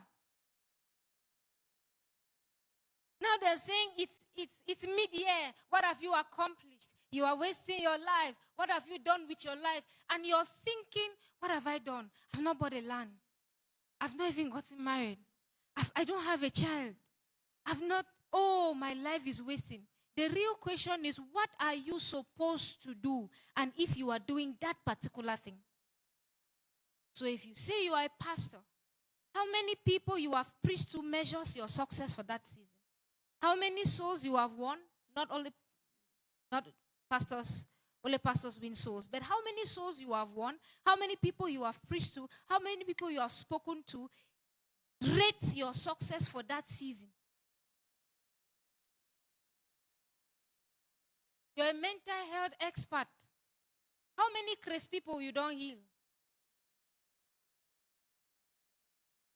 How many depressed people did you restore? You see, when people define success, they rate it with societal standards.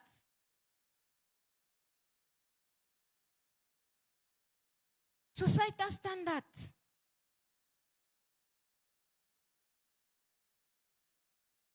If you think this is your work, this is where you're supposed to be, you are a volunteer. Everybody whose life is changed at the wisdom room has added to your success story. That's success to you.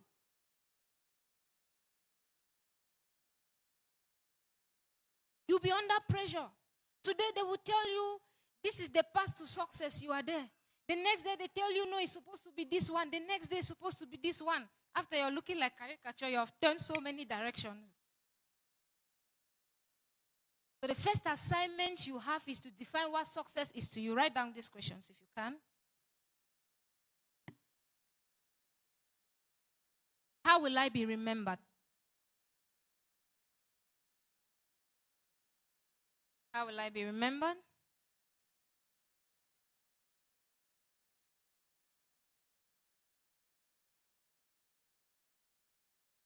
What will be my story? What will be my story?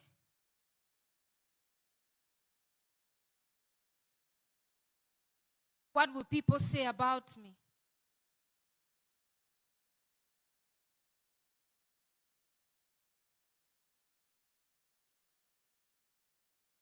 I have many of them, but those three are okay. How will I be remembered? What will be my story? What will people say about me? These questions marked a turning point in my life. Every time I sit and I ask myself this question, how do I want to be remembered? If I need to push for another wisdom room session, if I need to write a book, if I need to put out a post, I tell myself, lady, imagine you're no more and someone goes to your page. What are they going to see? When I feel discouraged, I tell myself discouragement will come and go. Pain will come and go. Depression will come and go, but this day will never come back. If you miss the story you were supposed to write today, you might not have the opportunity to write that story again. Are you understanding? If you miss the story, one of the lessons my mentor gave that changed the way I see life, he said, live every day like it was your last day.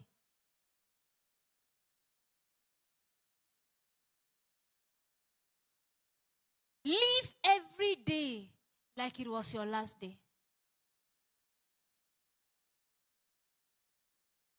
Do you know why we give so many excuses? Why were you not able to come for wisdom room? I was tired, stressed, but I'll come next week. Why were you not able to write the book? I have plans of writing books, but I'm waiting for the right time.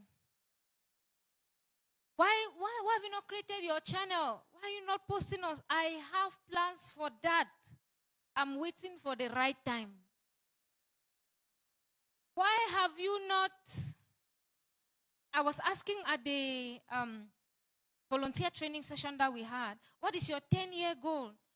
Someone said, I want to start an organization. You think you have 10 years. That's the problem.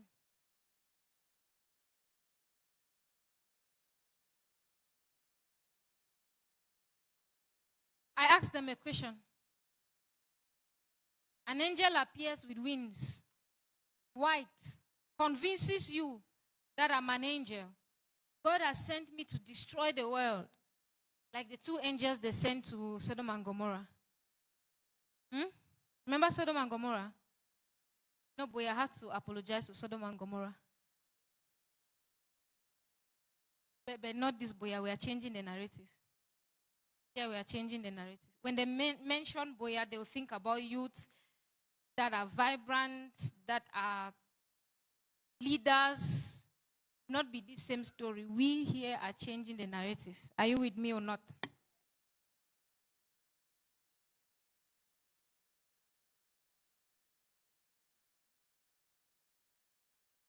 Are you understanding? Pain will come and go.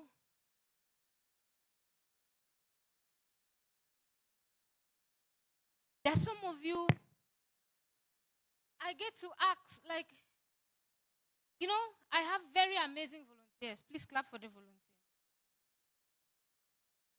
And mentees. So sometimes some people will just disappear for a long time. Just disappear. And I'm not seeing them. They come back after 1 month and say, I was going through a lot. I just wanted to. I said, what do you do when you are sick? Do you go and have quiet time away from the hospital? I have not been at Wisdom Room for this while because I was going through some things. Like the place that has been set up to help give you clarity is the very place you run away from when you need clarity the most.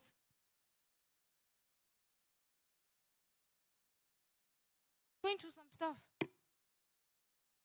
What will be said? That is the question I ask myself every day.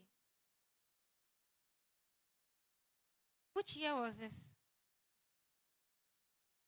Was it 4 years or 5? I can't remember. But I was having heartbreak. I just had to say it in a story. So I remember this day. I sat in the room and someone sent me a message, a team member, and said, so I was having teaching sessions on WhatsApp every Monday. So I was in my room crying like normal somebody that has had heartbreak. Answer me, nah. So just there, and I'm down, I'm depressed, I'm thinking about a lot. Yeah, I know you can relate to Wisdom. Wisdom took like 2 years off when she had heartbreak. Wisdom. So a message enters my phone. A team member sends me a message. Say, Ma, are we still going to have the session at 8 p.m.? I say yes. We're going to have the session at 8 p.m. So during those sessions, I didn't used to speak. I used to just type the lessons. If you saw me behind the screen, I was sobbing and crying and typing. You see, you need to be focused.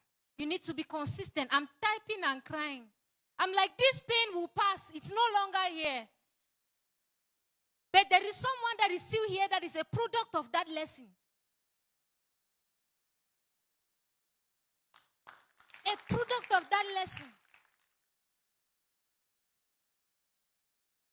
So what kind of strength do you think we have that will set up a seminar every Sunday? One lady that organizes, I've not seen that program in a long time, but she organizes seminars once a year. So one day she was working with some of her team members, and you know, the pressure of organizing the program, she broke down and she was crying on the street. So they came and they were telling me that this lady was crying. She organizes this once a year, and we organize every month, every week, and every Sunday. You need to put the lesson, you need to put the people, you need to... Arrangements go on in the background for every session to be successful.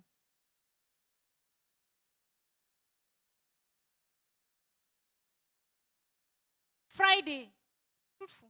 Thursday night, I'd already said we're not going to have wisdom room this Sunday. I said, no, we're not going to have wisdom room this Sunday. So I told my mentor that this Sunday we're not going to have wisdom room. No wisdom room this Sunday. Then I got home. I stood in the mirror. I taught myself the lesson I was teaching. I said, show up. Show up. Show up tired. Show up confused. Show up discouraged. Show up disappointed. No matter what happens, just show up first. We have seasons when we rest. But if this is not the season for rest, show up. It's just you're giving a lot of excuses. Man, you don't understand. It's my family. It's my background. My father. It's my mother. My uncle does not send me money. It's school. It's this. It's until you stop giving excuses, your future will not be clear. You see, the average mindset, the average Cameroonian has an excuse as the first response. First response. I don't know if it's a training that came from, I don't know where. Immediately you tell someone, the first thing they tell you is an excuse before they even process what you're telling them.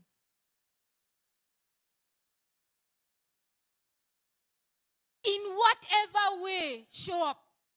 If you're not having a program, record the video. You're not recording a video, put a post. If you're not doing all of this time you're spending in depression, depression is a luxury for the rich, wealthy. There was a time I was depressed for 4 months. I didn't sleep on my bed. I slept on the couch. Guess what? Having live sessions. I'll finish the live session, I'll fall on the carpet. After the live session, and I'll cry and I say, God, you don't love me. You cannot say you love me and you're treating me like this. Serious. But I'll have the live session first. But then after that season, I asked myself a question. What changed? So if giving myself to the pain does not change anything, I will stop giving myself to the pain. I can't remember the last time for the past 4 or 5 years. I have one rule that I've taught my mentees. Factors that you cannot control should not control you.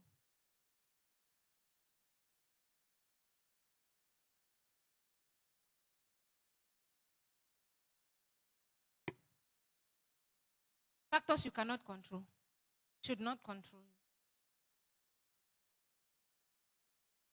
you. If there is benefit to it,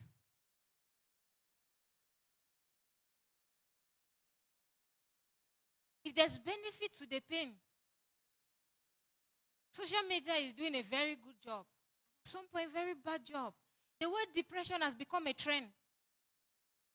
Unfortunately, oh, I'm depressed. To the extent that you're taking poison to die because a boy broke up with you. Have you tested arrow?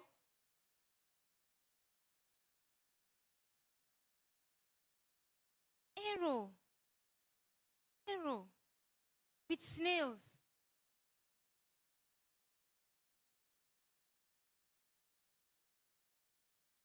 From last week's session, I showed you how, first of all, sleeping too much is taking a lot of your time. Social media is taking more of that time. Then depression. It's telling someone, I say you're not going through anything. If you don't have transport, trek. If you don't have food, fast. Learn how to go through hard times. Learn it. Learn it. Ought no be suffer. You don't have transport, trekking is sport. So you will work hard and become rich and buy a car and then park the car to do 10,000 steps a day because of doctor's recommendation. Just do 10,000 steps now.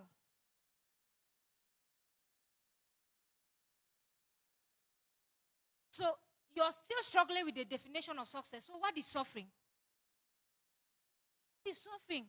Trekking is suffering. Do you know that in Rwanda there is National Day for trekking?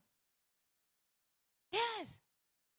No car day. There is no car day in Rwanda. I don't know how often. But there is no car day. Where everybody parks.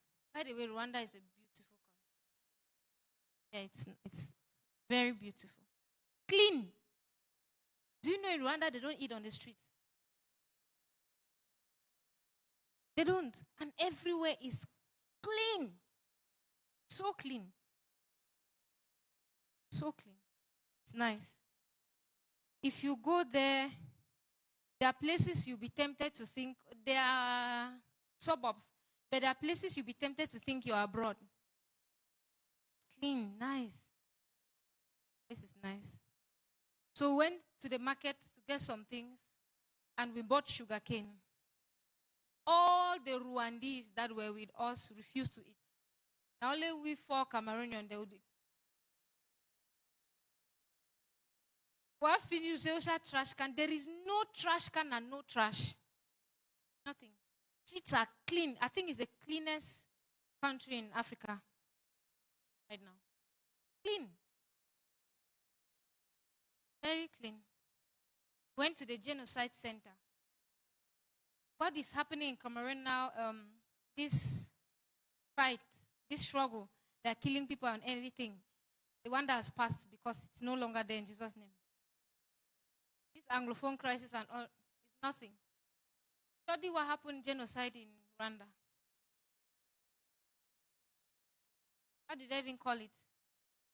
Yeah, the Tutsis, the Hutsis, and all of that. They'll just enter a place like this, a church, and bomb it. They differentiated them with no structure. From your no structure, you are this, just killing themselves. It's bad. It was really horrible.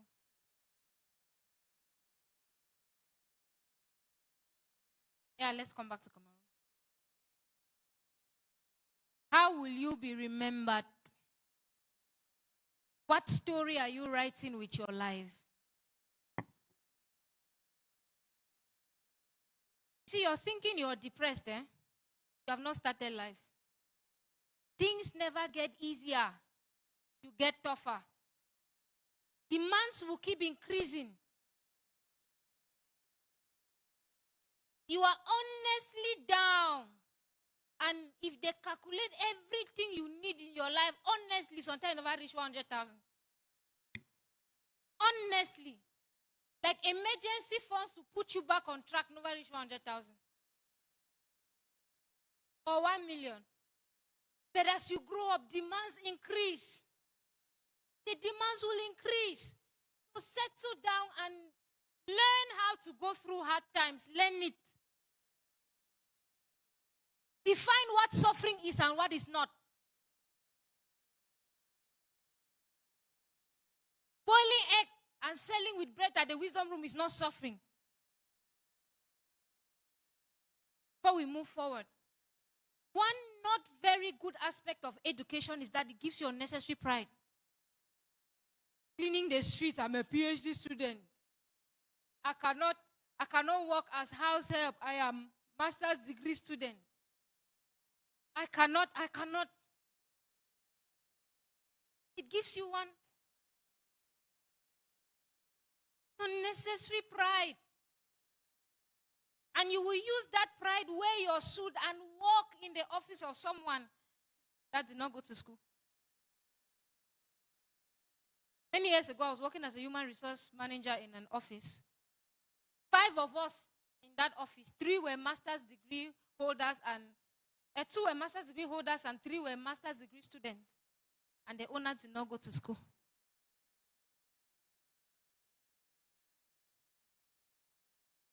The owner of the company did not go to school.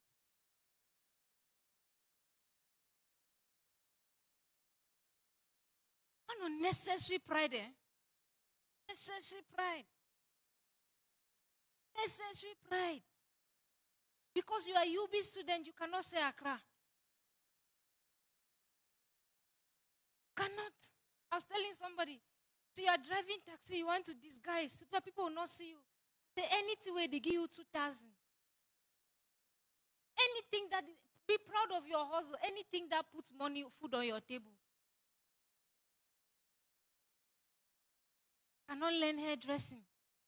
You are a PhD student, you are a master's degree student. Cannot stoop that low. Poverty is stooping you lower. That's not a good habit. What are we talking about? How will I be? That's the story you start writing right now. Anything you will not do in the next 5, 10 years, don't do it now.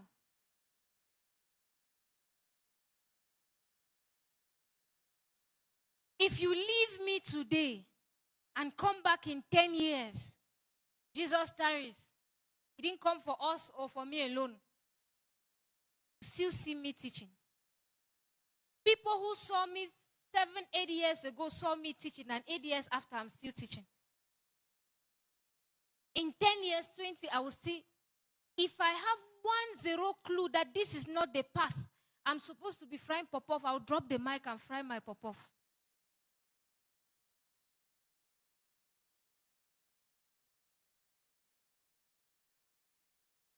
I wish I knew this when I was 4 years old. How to live intentionally.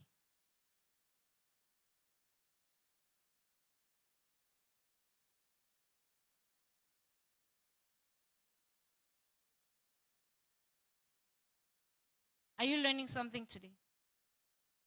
Are you sure? How to live intentionally. Point number 1, live with a consciousness that you are writing a story every day. Live with the consciousness that you are writing a story every day. Live with the consciousness that you are writing a story every day. Live with the consciousness that you're writing a story every day.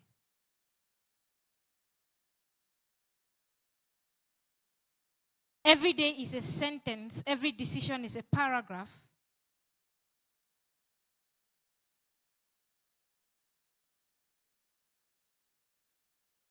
So there are some of you who honestly think that you're just coming to the wisdom room to learn, gather information for the future that you want to build, to be a better person, whatever your reason is, right?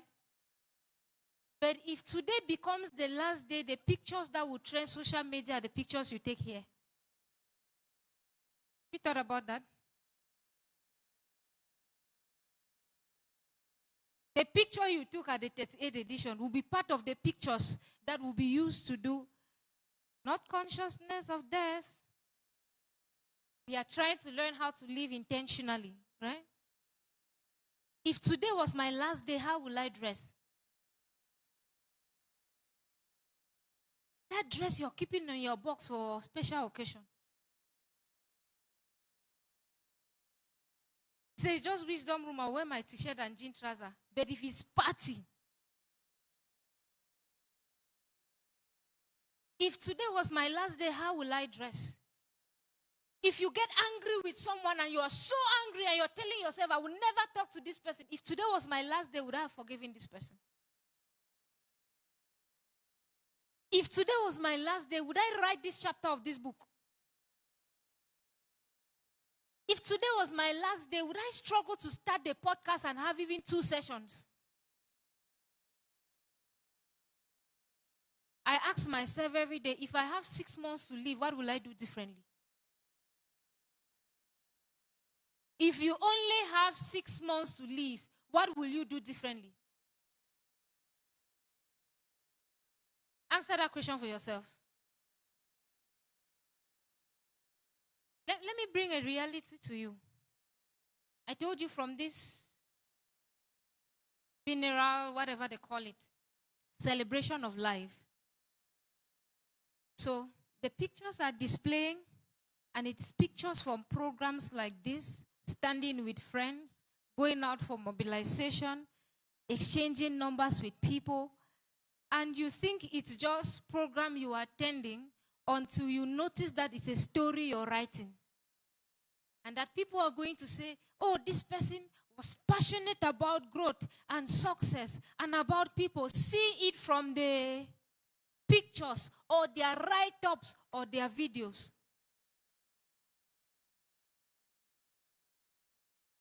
What will I do differently if today was my last day? What will I do differently if I had only 6 months to live? If you ask that question genuinely, you might quit your job and start up something else. You will stop giving excuses. You will write your first book this year. You organize your first program this year. Even if it's a webinar with 2 people online. You will start up that channel that you have been procrastinating. Like Claudia, who wants to go to school to learn how to do podcasts before she starts her podcast. Because podcasting has now become a course. Need a certificate to sit behind camera and interview somebody. That's Claudia. Claudia. What will you do differently? What will you do differently?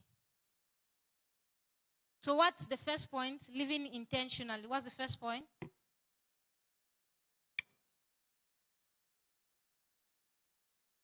I didn't hear you. Some of you are not talking at all.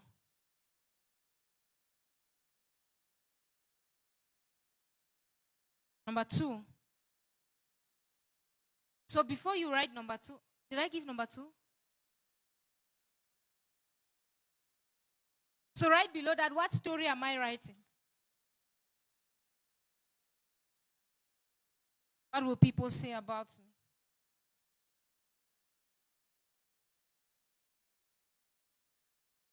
Living with a consciousness that you're writing your story every day.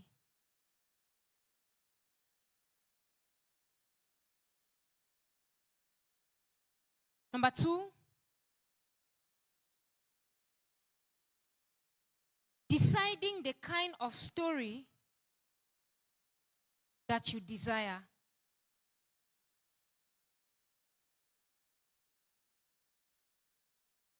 I want to be remembered as a mentor, as a teacher, as a leader, as a change maker. And you're doing sock and ant. I didn't say you should drop from school. Oh. Deciding the story. So imagine people come to say, you say, what happened?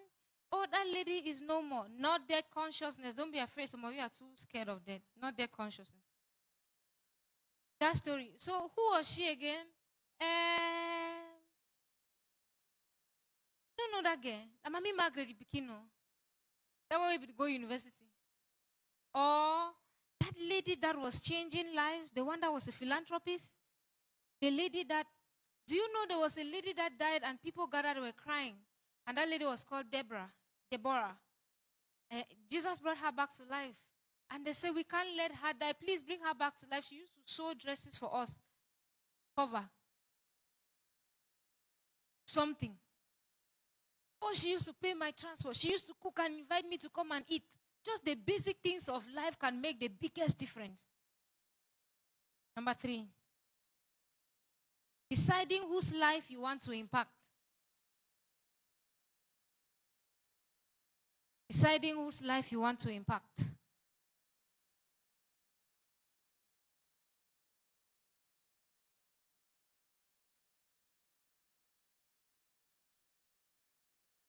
Mentor was teaching last week and he said, genius is area specific. Right? So which group of people do you want to impact? The solution you're bringing on, who will benefit from it? Focus on those group of people and forget the others. Maybe they are someone else's assignment. Do you understand? Someone attended the wisdom room and said, this program is powerful. Please, ma, have you considered us having this program with the less privilege? I said, I have not.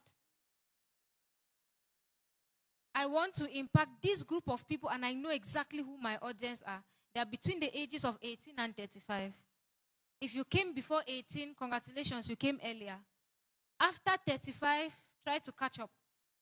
But I know exactly who my audience are.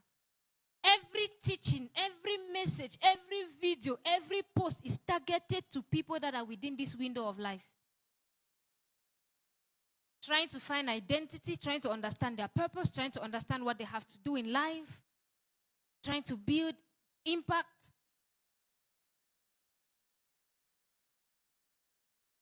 Not a general practitioner. Not a general practitioner. Even as a pastor, what specifically is your message? Today you're healing, tomorrow you're doing deliverance. The next day, you're doing, be known for one thing. And that one thing should occupy 70%. I was telling Director Fanuela, that one thing should occupy 70% of your time. Use 30% to do other things that you just like. Right? So if you are deciding today at the wisdom room that maybe you want to be remembered as what? What do you want to be remembered as? Tell me. A psychiatrist. Every post you begin to make from today, every discussion should have that in it. Every lesson you're teaching. There's not a time in the future when you are going to say, how many of you have visions lined up here? It's time to start.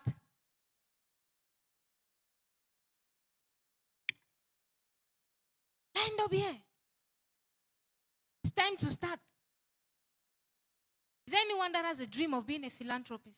You want to help people, give money, maybe send children to school?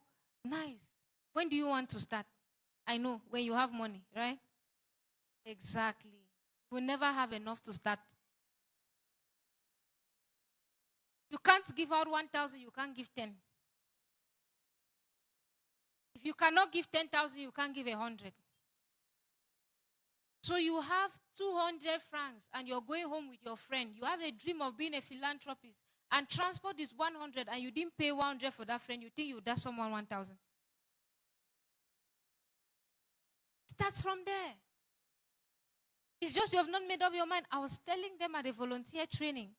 We went to a school.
Thank God for empowering me to live my dream of being a philanthropist. I never knew you would start this year.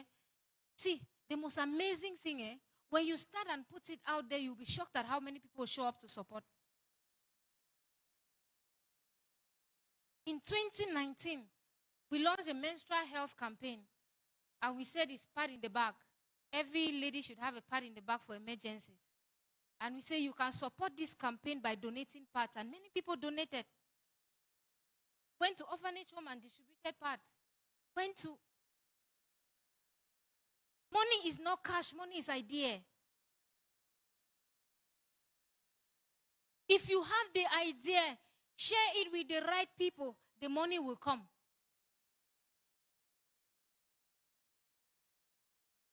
Those of you that have attended these sessions for long, I come to you and I say, we are trying to start a university. I need 500 people that can partner with this vision with 10,000. You have shares in the university. How many of you will do it? Yes. Why are you doing it? So how many of you do it? Put up your hand. Count. What's the estimate? Let's just say, okay, put up your hands again. How many of you? You say, we want to put up a university. Put 10,000 in this university and you'll be a partner. You'll be known as one of the founders of the university. Put your hand up, sincerely. Let's estimate at 50. 10,000 times 50. Did I start it with 500,000? I started with an idea. And I gathered people together and we raised 500,000.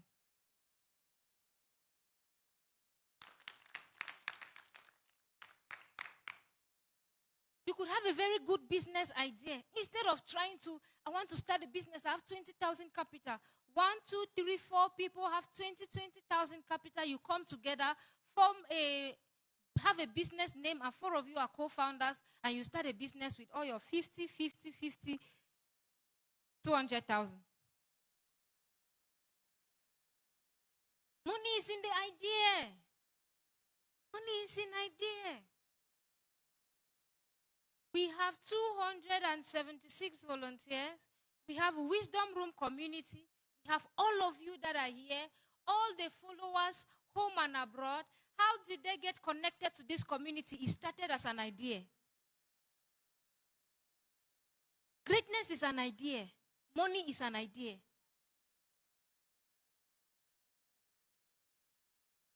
How do we know Mark Zuckerberg? Because of how rich he was? Because he had the idea of Facebook. He brought it to life. So I'm going to finish school. When I'm done with school, I start working. I gather some money. I save. Then I'll start helping people. And you can decide right now to send 2 children to school every year. And you will be shocked that with that kind of school fees, the way the parents thank you. There is somebody out there that does not have that amount to pay for fees. Sincerely does not have. So embarrassed with the appreciations. Embarrassed. Last year, I received a message from the community. Have you abandoned your children this year? How will they go to school? Serious. Please don't forget your children. How will they go to school? Your dream of becoming a philanthropist can start this year. There's someone doing business whose capital is 1,000.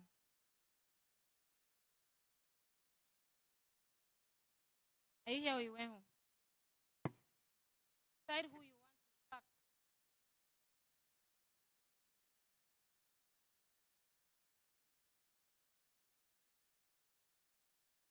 Number 4. Define success for yourself.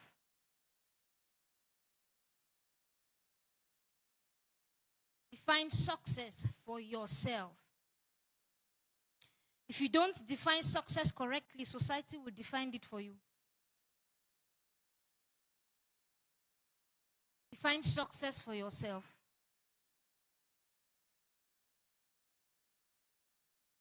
If you don't define success for yourself, society will define it for you. So look up. Society has told you that success is probably the number of views that you have, the car you're driving, or the certificate that you have, whatever definition society has given you, right? That we have. But you sincerely think that your assignment is to help the less privileged or the poor. And so every year, you're sacrificing a portion, 3,000, 6,000, 12,000, and sending more and more children to school, helping them to finish. You could decide to take one and say, I will sponsor this one from class 1 to class 7. If you give 10K, you have, that money has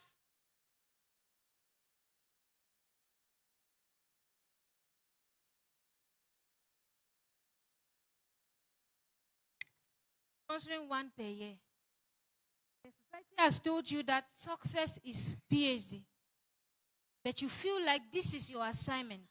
And so you are still under pressure that you are not succeeding. But every year, you are accomplishing this purpose for which you will be known, celebrated, and remembered. Or maybe rewarded.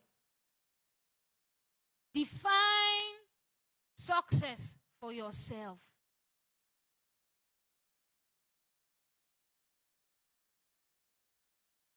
Point number 5. Decide the legacy you want to leave behind.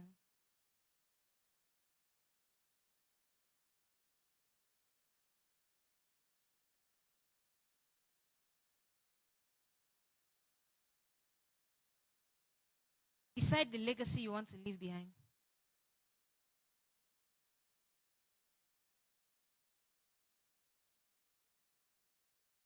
Do you know that the original plan is for you never to die? Now, I'm not talking about immortality. To say we're supposed to live and never die. Let's leave that for the preacher. The original plan is for you never to die. That even when you leave the space, your works are still speaking. That absence, physical absence, does not automatically mean end of impact.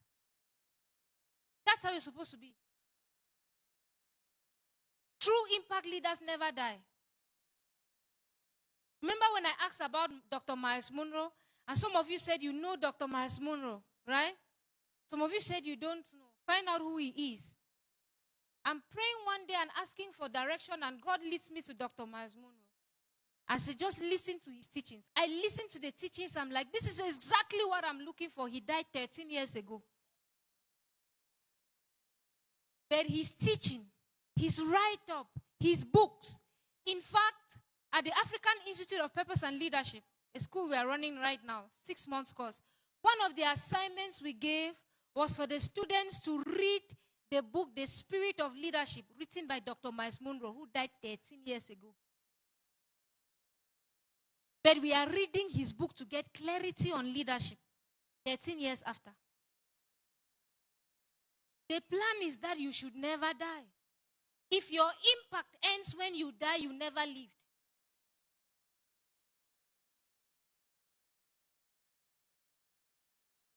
If your impact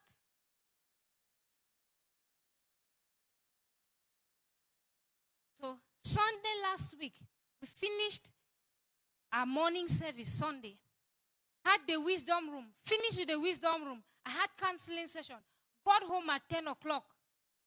Recorded some videos. I looked at my channel and said, I've not posted here for long.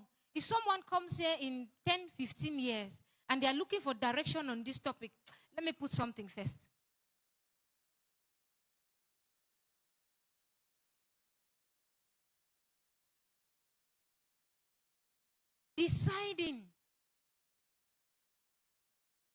Deciding.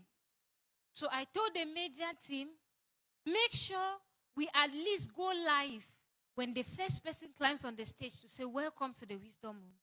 Let's be live. Download those videos. Post on YouTube. Because a generation will rise that are looking for the blueprints on how this work is done. And they'll be looking for who did it and how they did it. They can find it here. That you see how we structure not only a generation that is coming after now, there are people out there that want to do work like this. They don't know exactly how to structure it, and they can see that example. And 15 years from today, a young lady will rise up and say, I have the vision to change lives. I'm looking for videos or audios, teachings where I can get directive on how it's done. Make sure that we have it out there for them to see. You're thinking legacy. Not food always.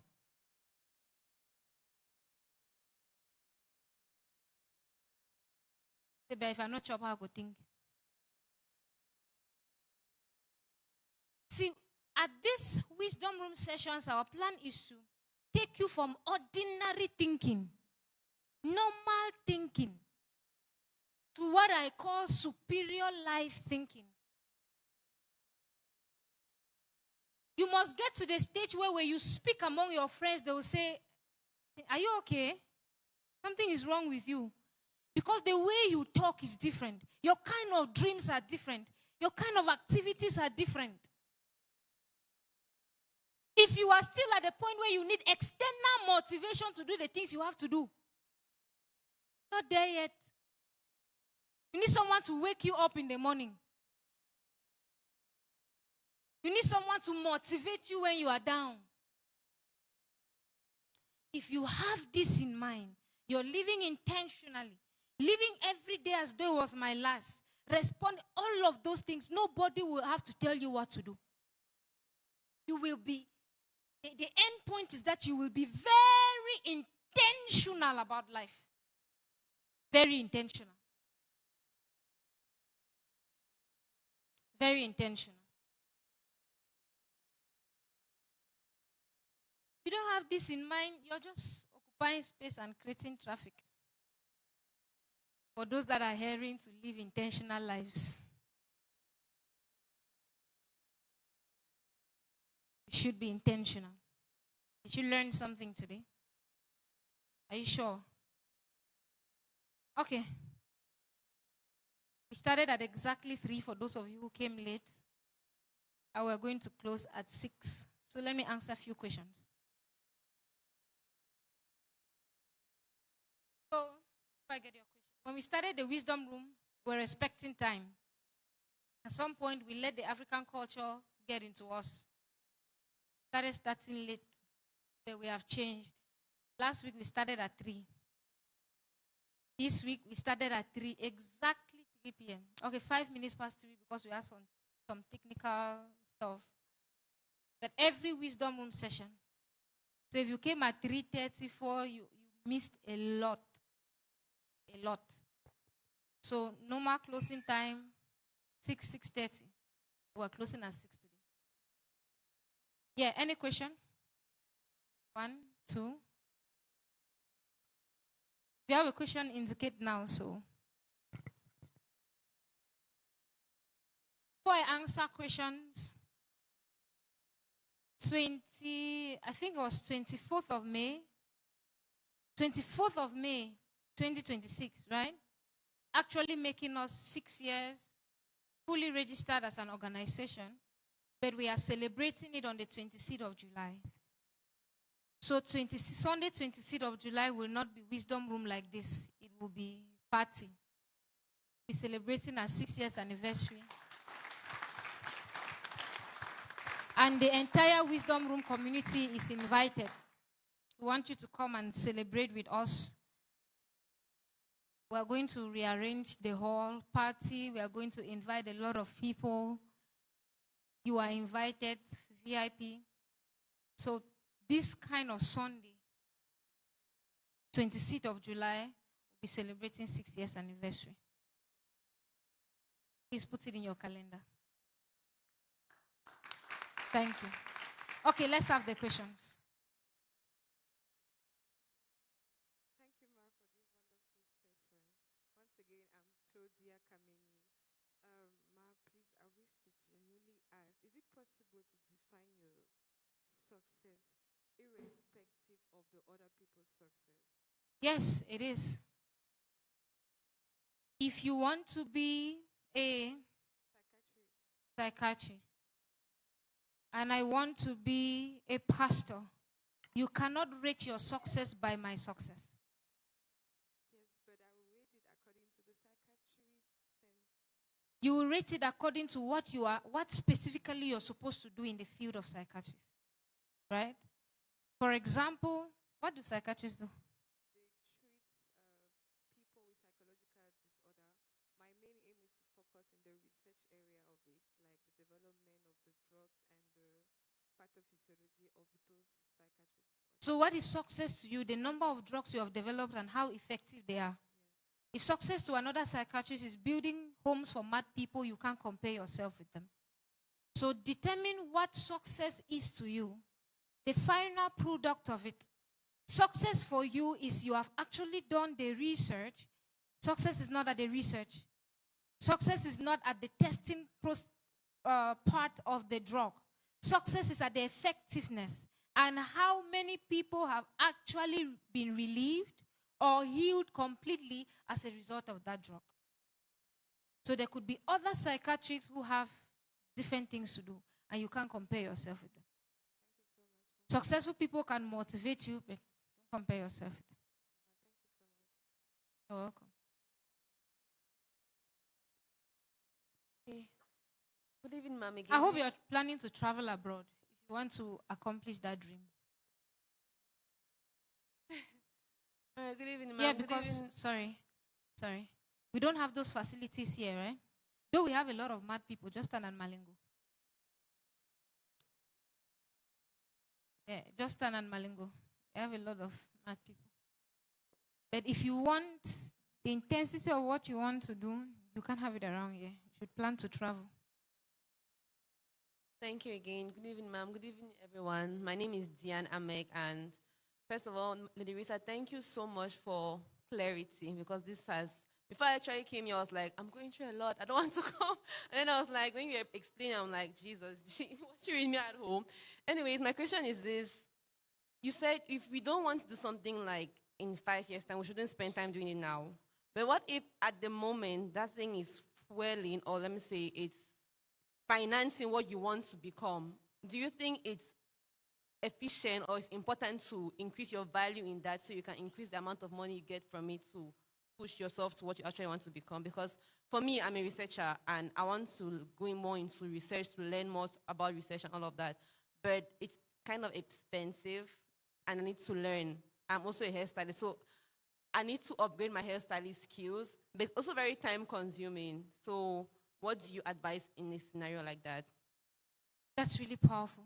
Find a way to get something there are many answers. I'm going to give you all of them. Number one, find a way to get something that can give you money within the research field.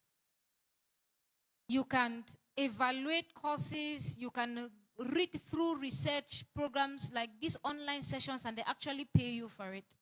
In that way, you are not only getting payment, you're also getting knowledge, you're also getting exposure in the field, right?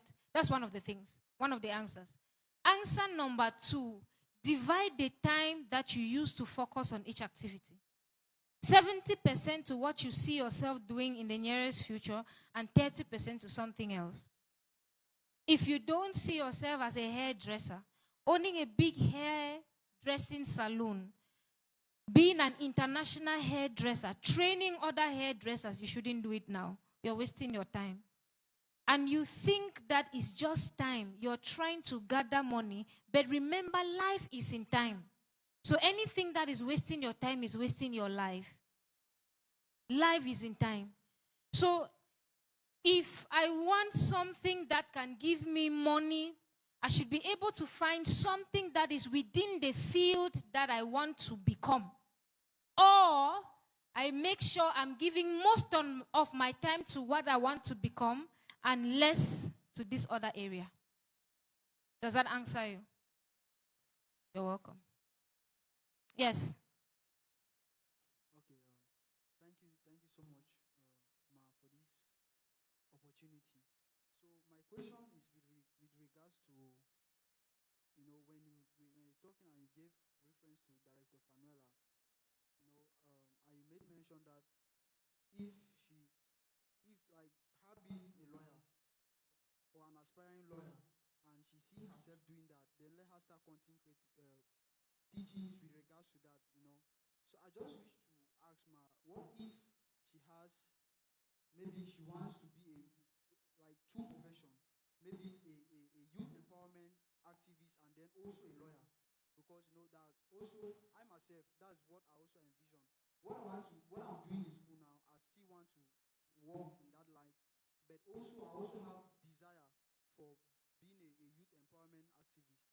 Okay, that's good. It's the same like the answer I gave Diane. Two things you need to do. Either choose one of the fields and focus there, or if you want to do both, determine which is your primary and which is your secondary. Everybody that knows me as a youth empowerment activist, right? But I have businesses I do that you don't know about. So what is my primary? What is my secondary? And how do I create the balance?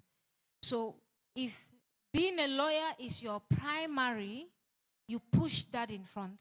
If being an activist is your primary, you put that in front. Yeah?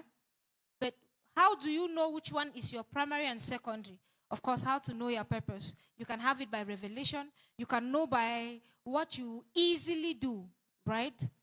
And also where your value is needed the most. For example, you could be a youth empowerment activist. You could be a lawyer. You are in a society where people really need directives on rights. They need to know their rights and everything. You could raise your value in that aspect and be known.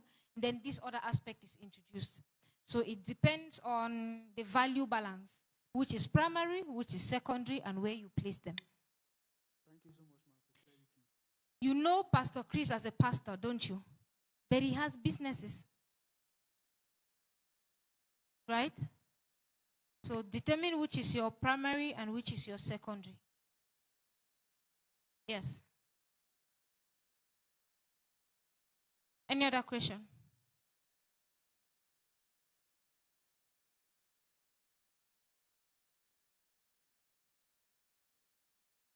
What did you understand from today's lesson? Few people should share.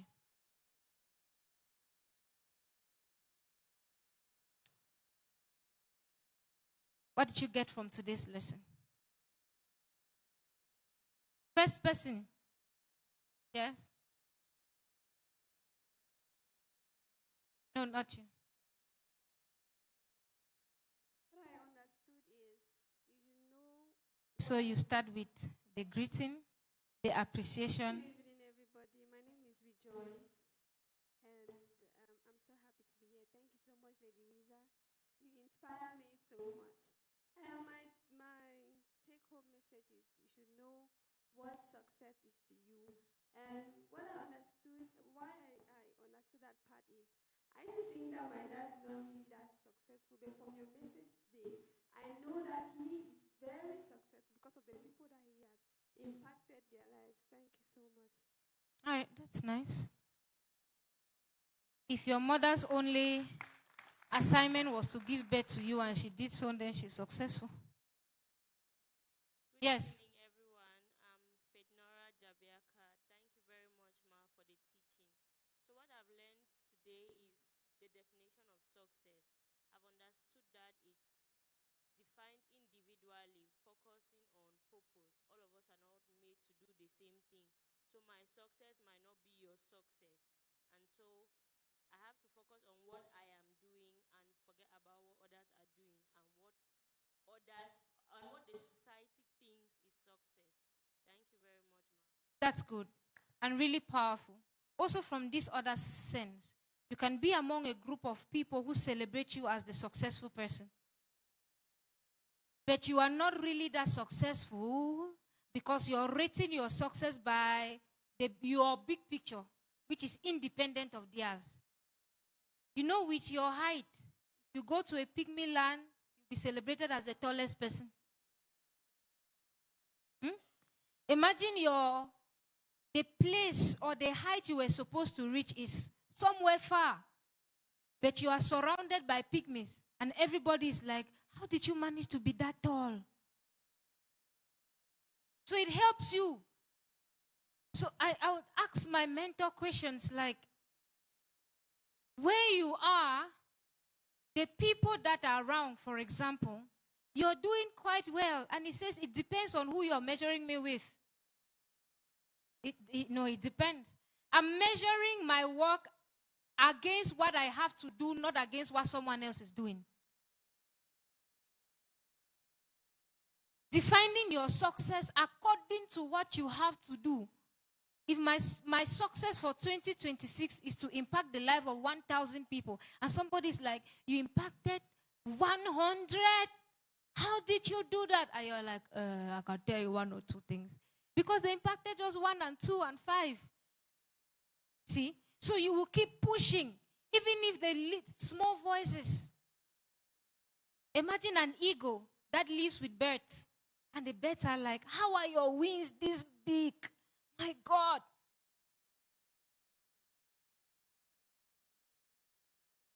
First of all, my mentor says if you're the biggest person in your circle, you're in a prison, a cage. Okay, yeah. What is your take-home message? Does your silence mean you learned a lot or you didn't learn anything? Then share the lot that you learned. Shocking discovery. Put your hand up, you will not die. Did you know that? Yeah. Good evening, everyone. Good evening, Ma. Thank you so much for the teaching. My take-home message from today is that I should live a life with the consciousness that I will leave a story behind, and people will definitely talk about me based on the story that I've left behind. So I should live with that consciousness. That's powerful. Really powerful. Yes. Give it to the person behind you, directly behind. Good.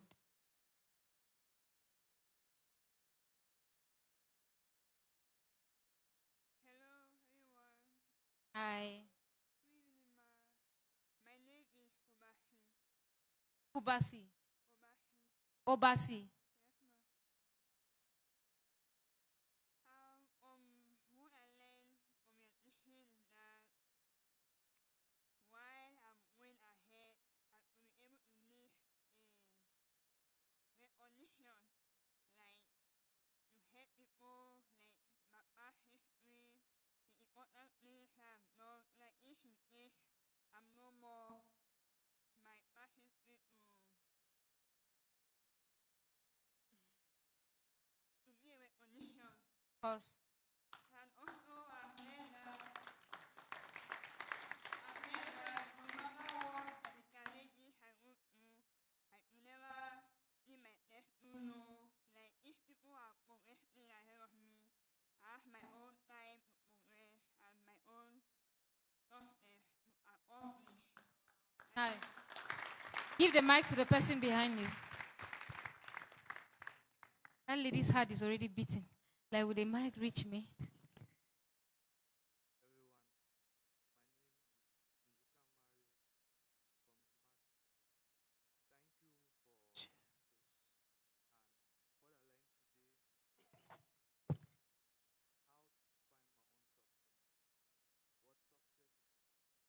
I can go closer. Like, What success is according to me, and how to live a life of value amongst people. Thank you very much. amazing. Behind. Good evening, ma. Good evening, everyone. I'm called Endarita Gamgo. Once more, ma, thank you for the teachings of today.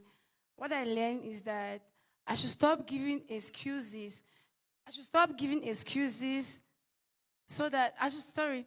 What I learned today is that I should stop giving excuses because, sorry, that when I stop giving excuses, my future will be bright or clear.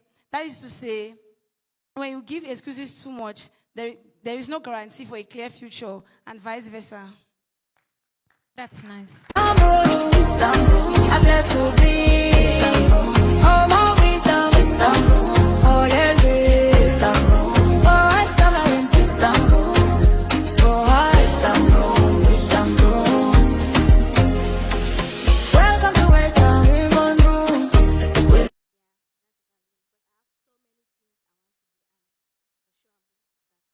Amazing. Yes. Good evening, Ma. I'm very happy for the lesson today because it really transformed me. I've always had this mentality, this very bad view of success.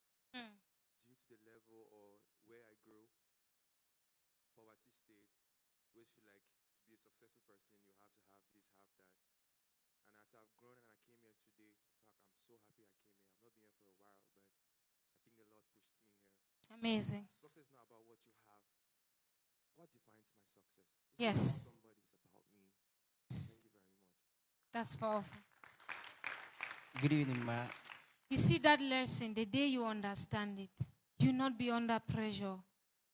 Not be under external pressure. You'll be under the pressure from your assignment, not from other people's story. Yeah, Good evening, ma. I'm called Etienne Larry. Thank you so much for the teaching. I learned that the greatest gift an individual can have is clarity. It's powerful.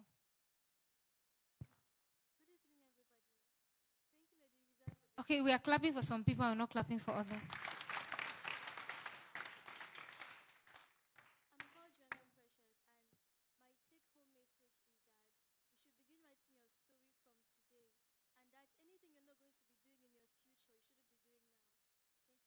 Nice. Good evening, Ma. Good evening, everyone. I'm called Sarah Samuel. And Samuel. My take-home message today is, life is a time, and whatever thing is wasting my time is wasting my life. Nice. Thank you.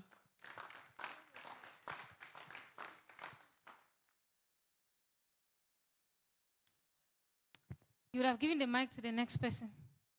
Someone here. Yes. Good evening, ladies and gentlemen. Good evening, ma'am. And thank you for the teaching. What I learned today is what I cannot control, I should let go, and it should not control me. And greatness is an idea. Thank you. Everyone is learning lessons according to their needs. Yeah. Good evening, ma. Good evening, everyone. I'm called Morpho Juslov. Ma, thank you so much for the teachings and the knowledge you have been giving to us. So, my take-home message is that I should be intentional in everything, in whatsoever I want to do, so that I will be remembered for something if when I'm no more. So you'll not be posting those your status that you just dance.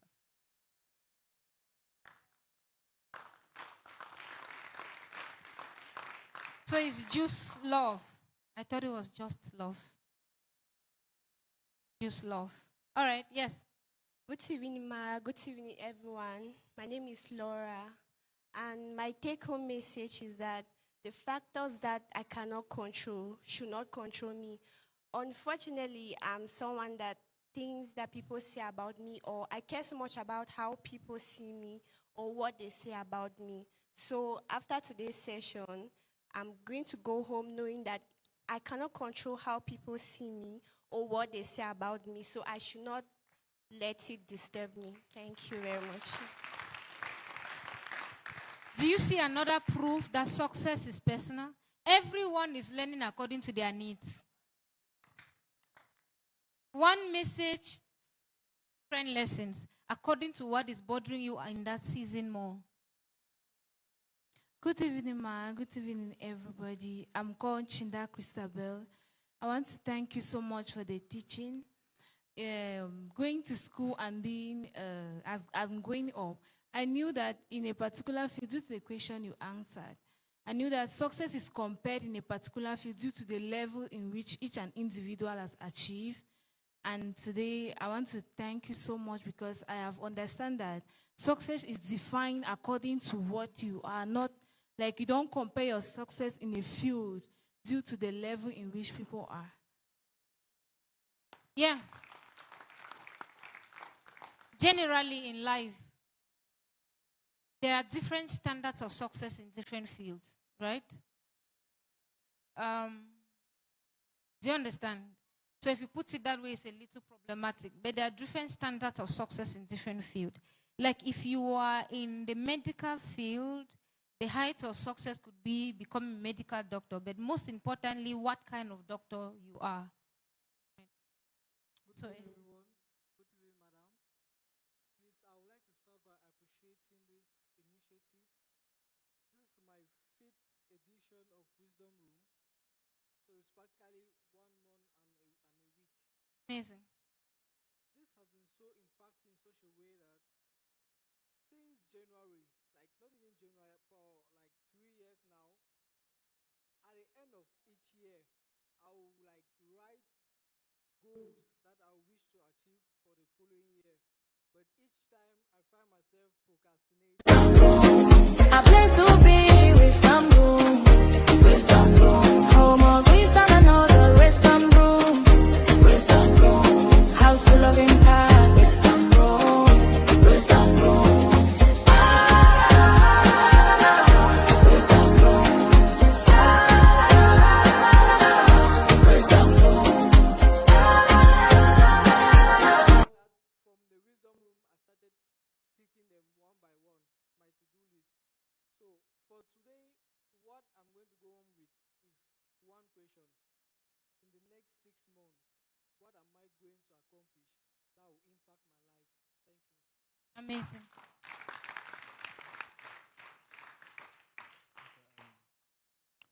Good evening, Lady Risa. Good evening to everybody. I want to thank you very much for this wisdom room, which has helped me in many ways. And so today, my take-home message is that what I would not like to do in the next 5 years, I should stop doing it now like this. So that one is going to change my current schedule. Yes, it's going to change. It's really changing my timetable now, like because it's causing me to understand that there are many irrelevant things that I'm involving myself in. That I have to stop now like this. And also, my success is defined by the way I put it. So I should not look at other people's achievements and say that no, this is what success is. If I do that, I'll limit myself.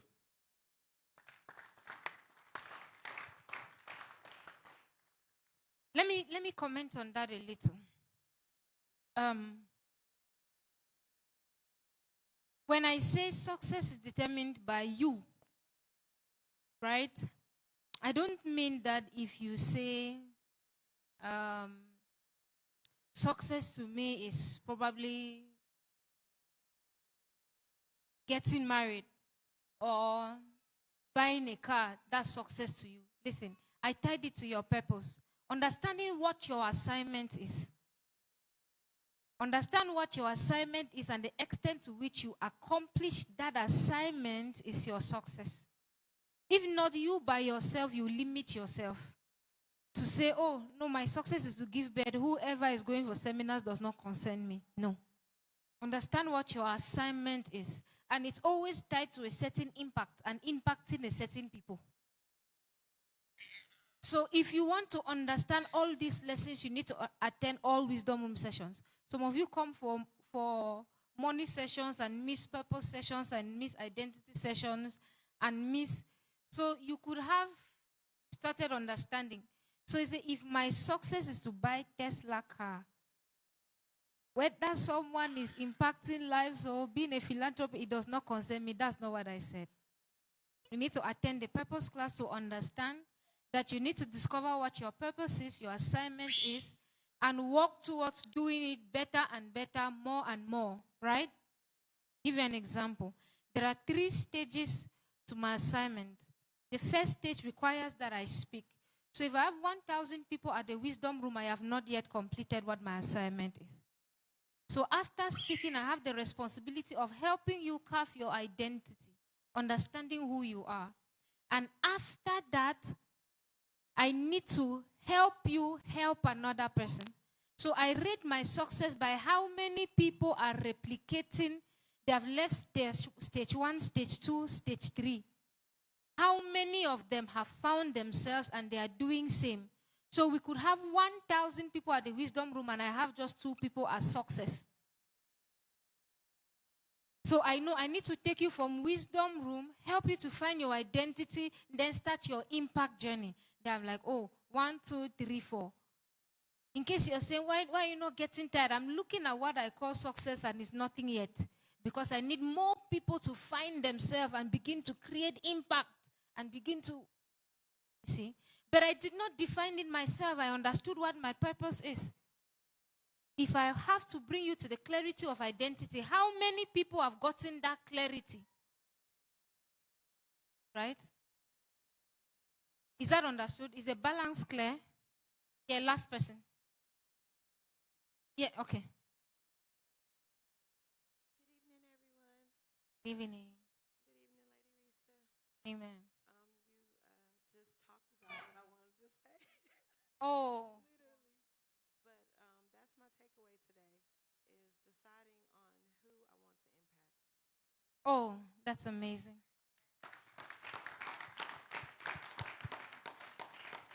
Okay, that's not Fune. She's actually American. Some of you are saying, so if success to me is talking like her. Yes, thank you. Thank you so much, Eric. Yeah, last person. Okay, that was the last. Okay.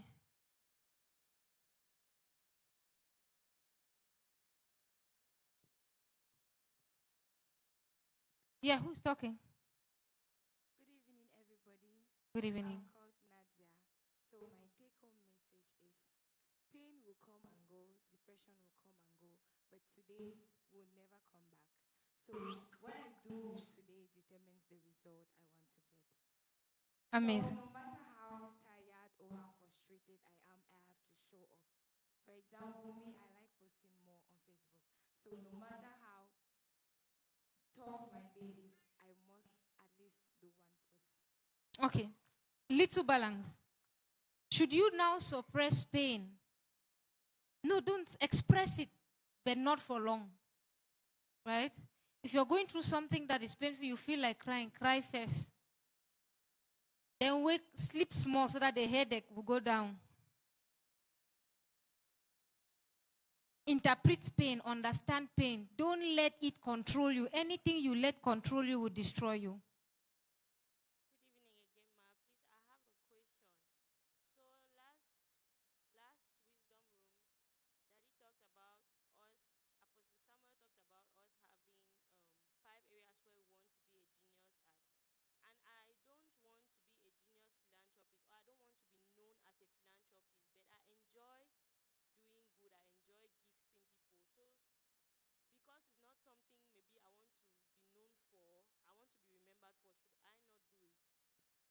No, genius means an aspect you're an expert at. That does not dismiss the fact that you should do other things. Right? You can do every other thing, but there's one thing you're known for.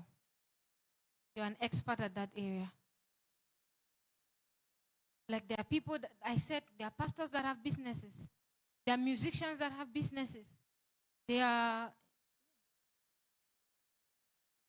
Okay, that's all for today. All right, can we be on our feet? Light bearers. Oh, forgot. You forgot. You forgot. Let's do it again. Light bearers. Rise up.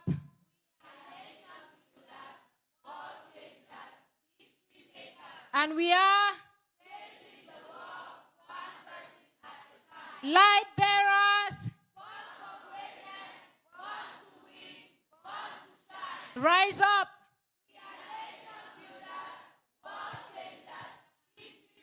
And we are. Okay, put it down. Let's say it off. Memorize it. Are you ready? Oh, what was I supposed to say? Light bearers.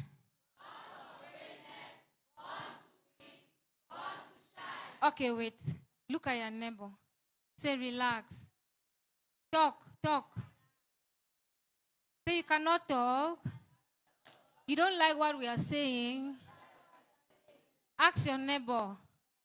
What did your neighbor say? Say, do you like what we are saying? Neighbor, talk. Neighbor, why are you intimidating this lady? Look at her. Answer her. If you guys cannot talk as two guys, let the lady come in the middle. I don't know why two guys are sitting together. Talk to the neighbor again. Say, talk. Don't you like what we are saying? Talk with us. Let's go, light bearers.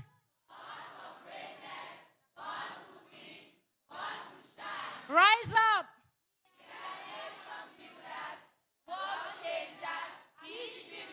And we are one person at a time. Congratulations. We have come to the end of Wisdom Room 38th edition. And guess what? You made it to the end. Are you not proud of yourself for being conscious of your life and investing in your future? Make that clap better for you.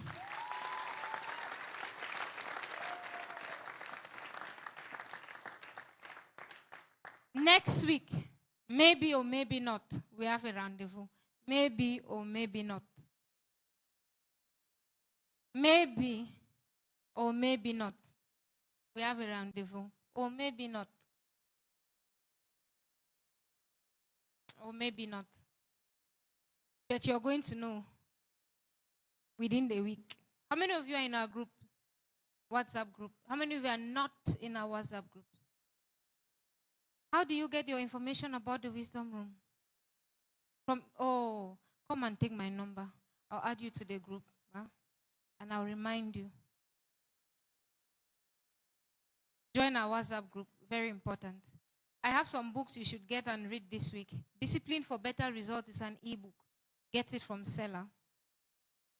Love Hawks and Red Flags. Get the book. Which other one? 10 Lessons That Changed My Life. 30 Before 30, 29 Mistakes to Avoid Before 30. Get the books. Go to YouTube, type Purpose, Impact, and Legacy. There are a lot of videos I put there. Last week I posted a video on 10 love mistakes I made in my 20s. No, when you start approaching 50, you need to start teaching people that are in their 20s. Makes sense? So you cannot be approaching 50 and you're not teaching those in their 20s. You can get those teachings there. Leadership, Purpose, Impact. I have many YouTube accounts. Just go and be searching until you find that one. You will get that account there. You will also see some past wisdom room sessions that you can just listen to and watch. Very important. One last thing. Can we go offline now?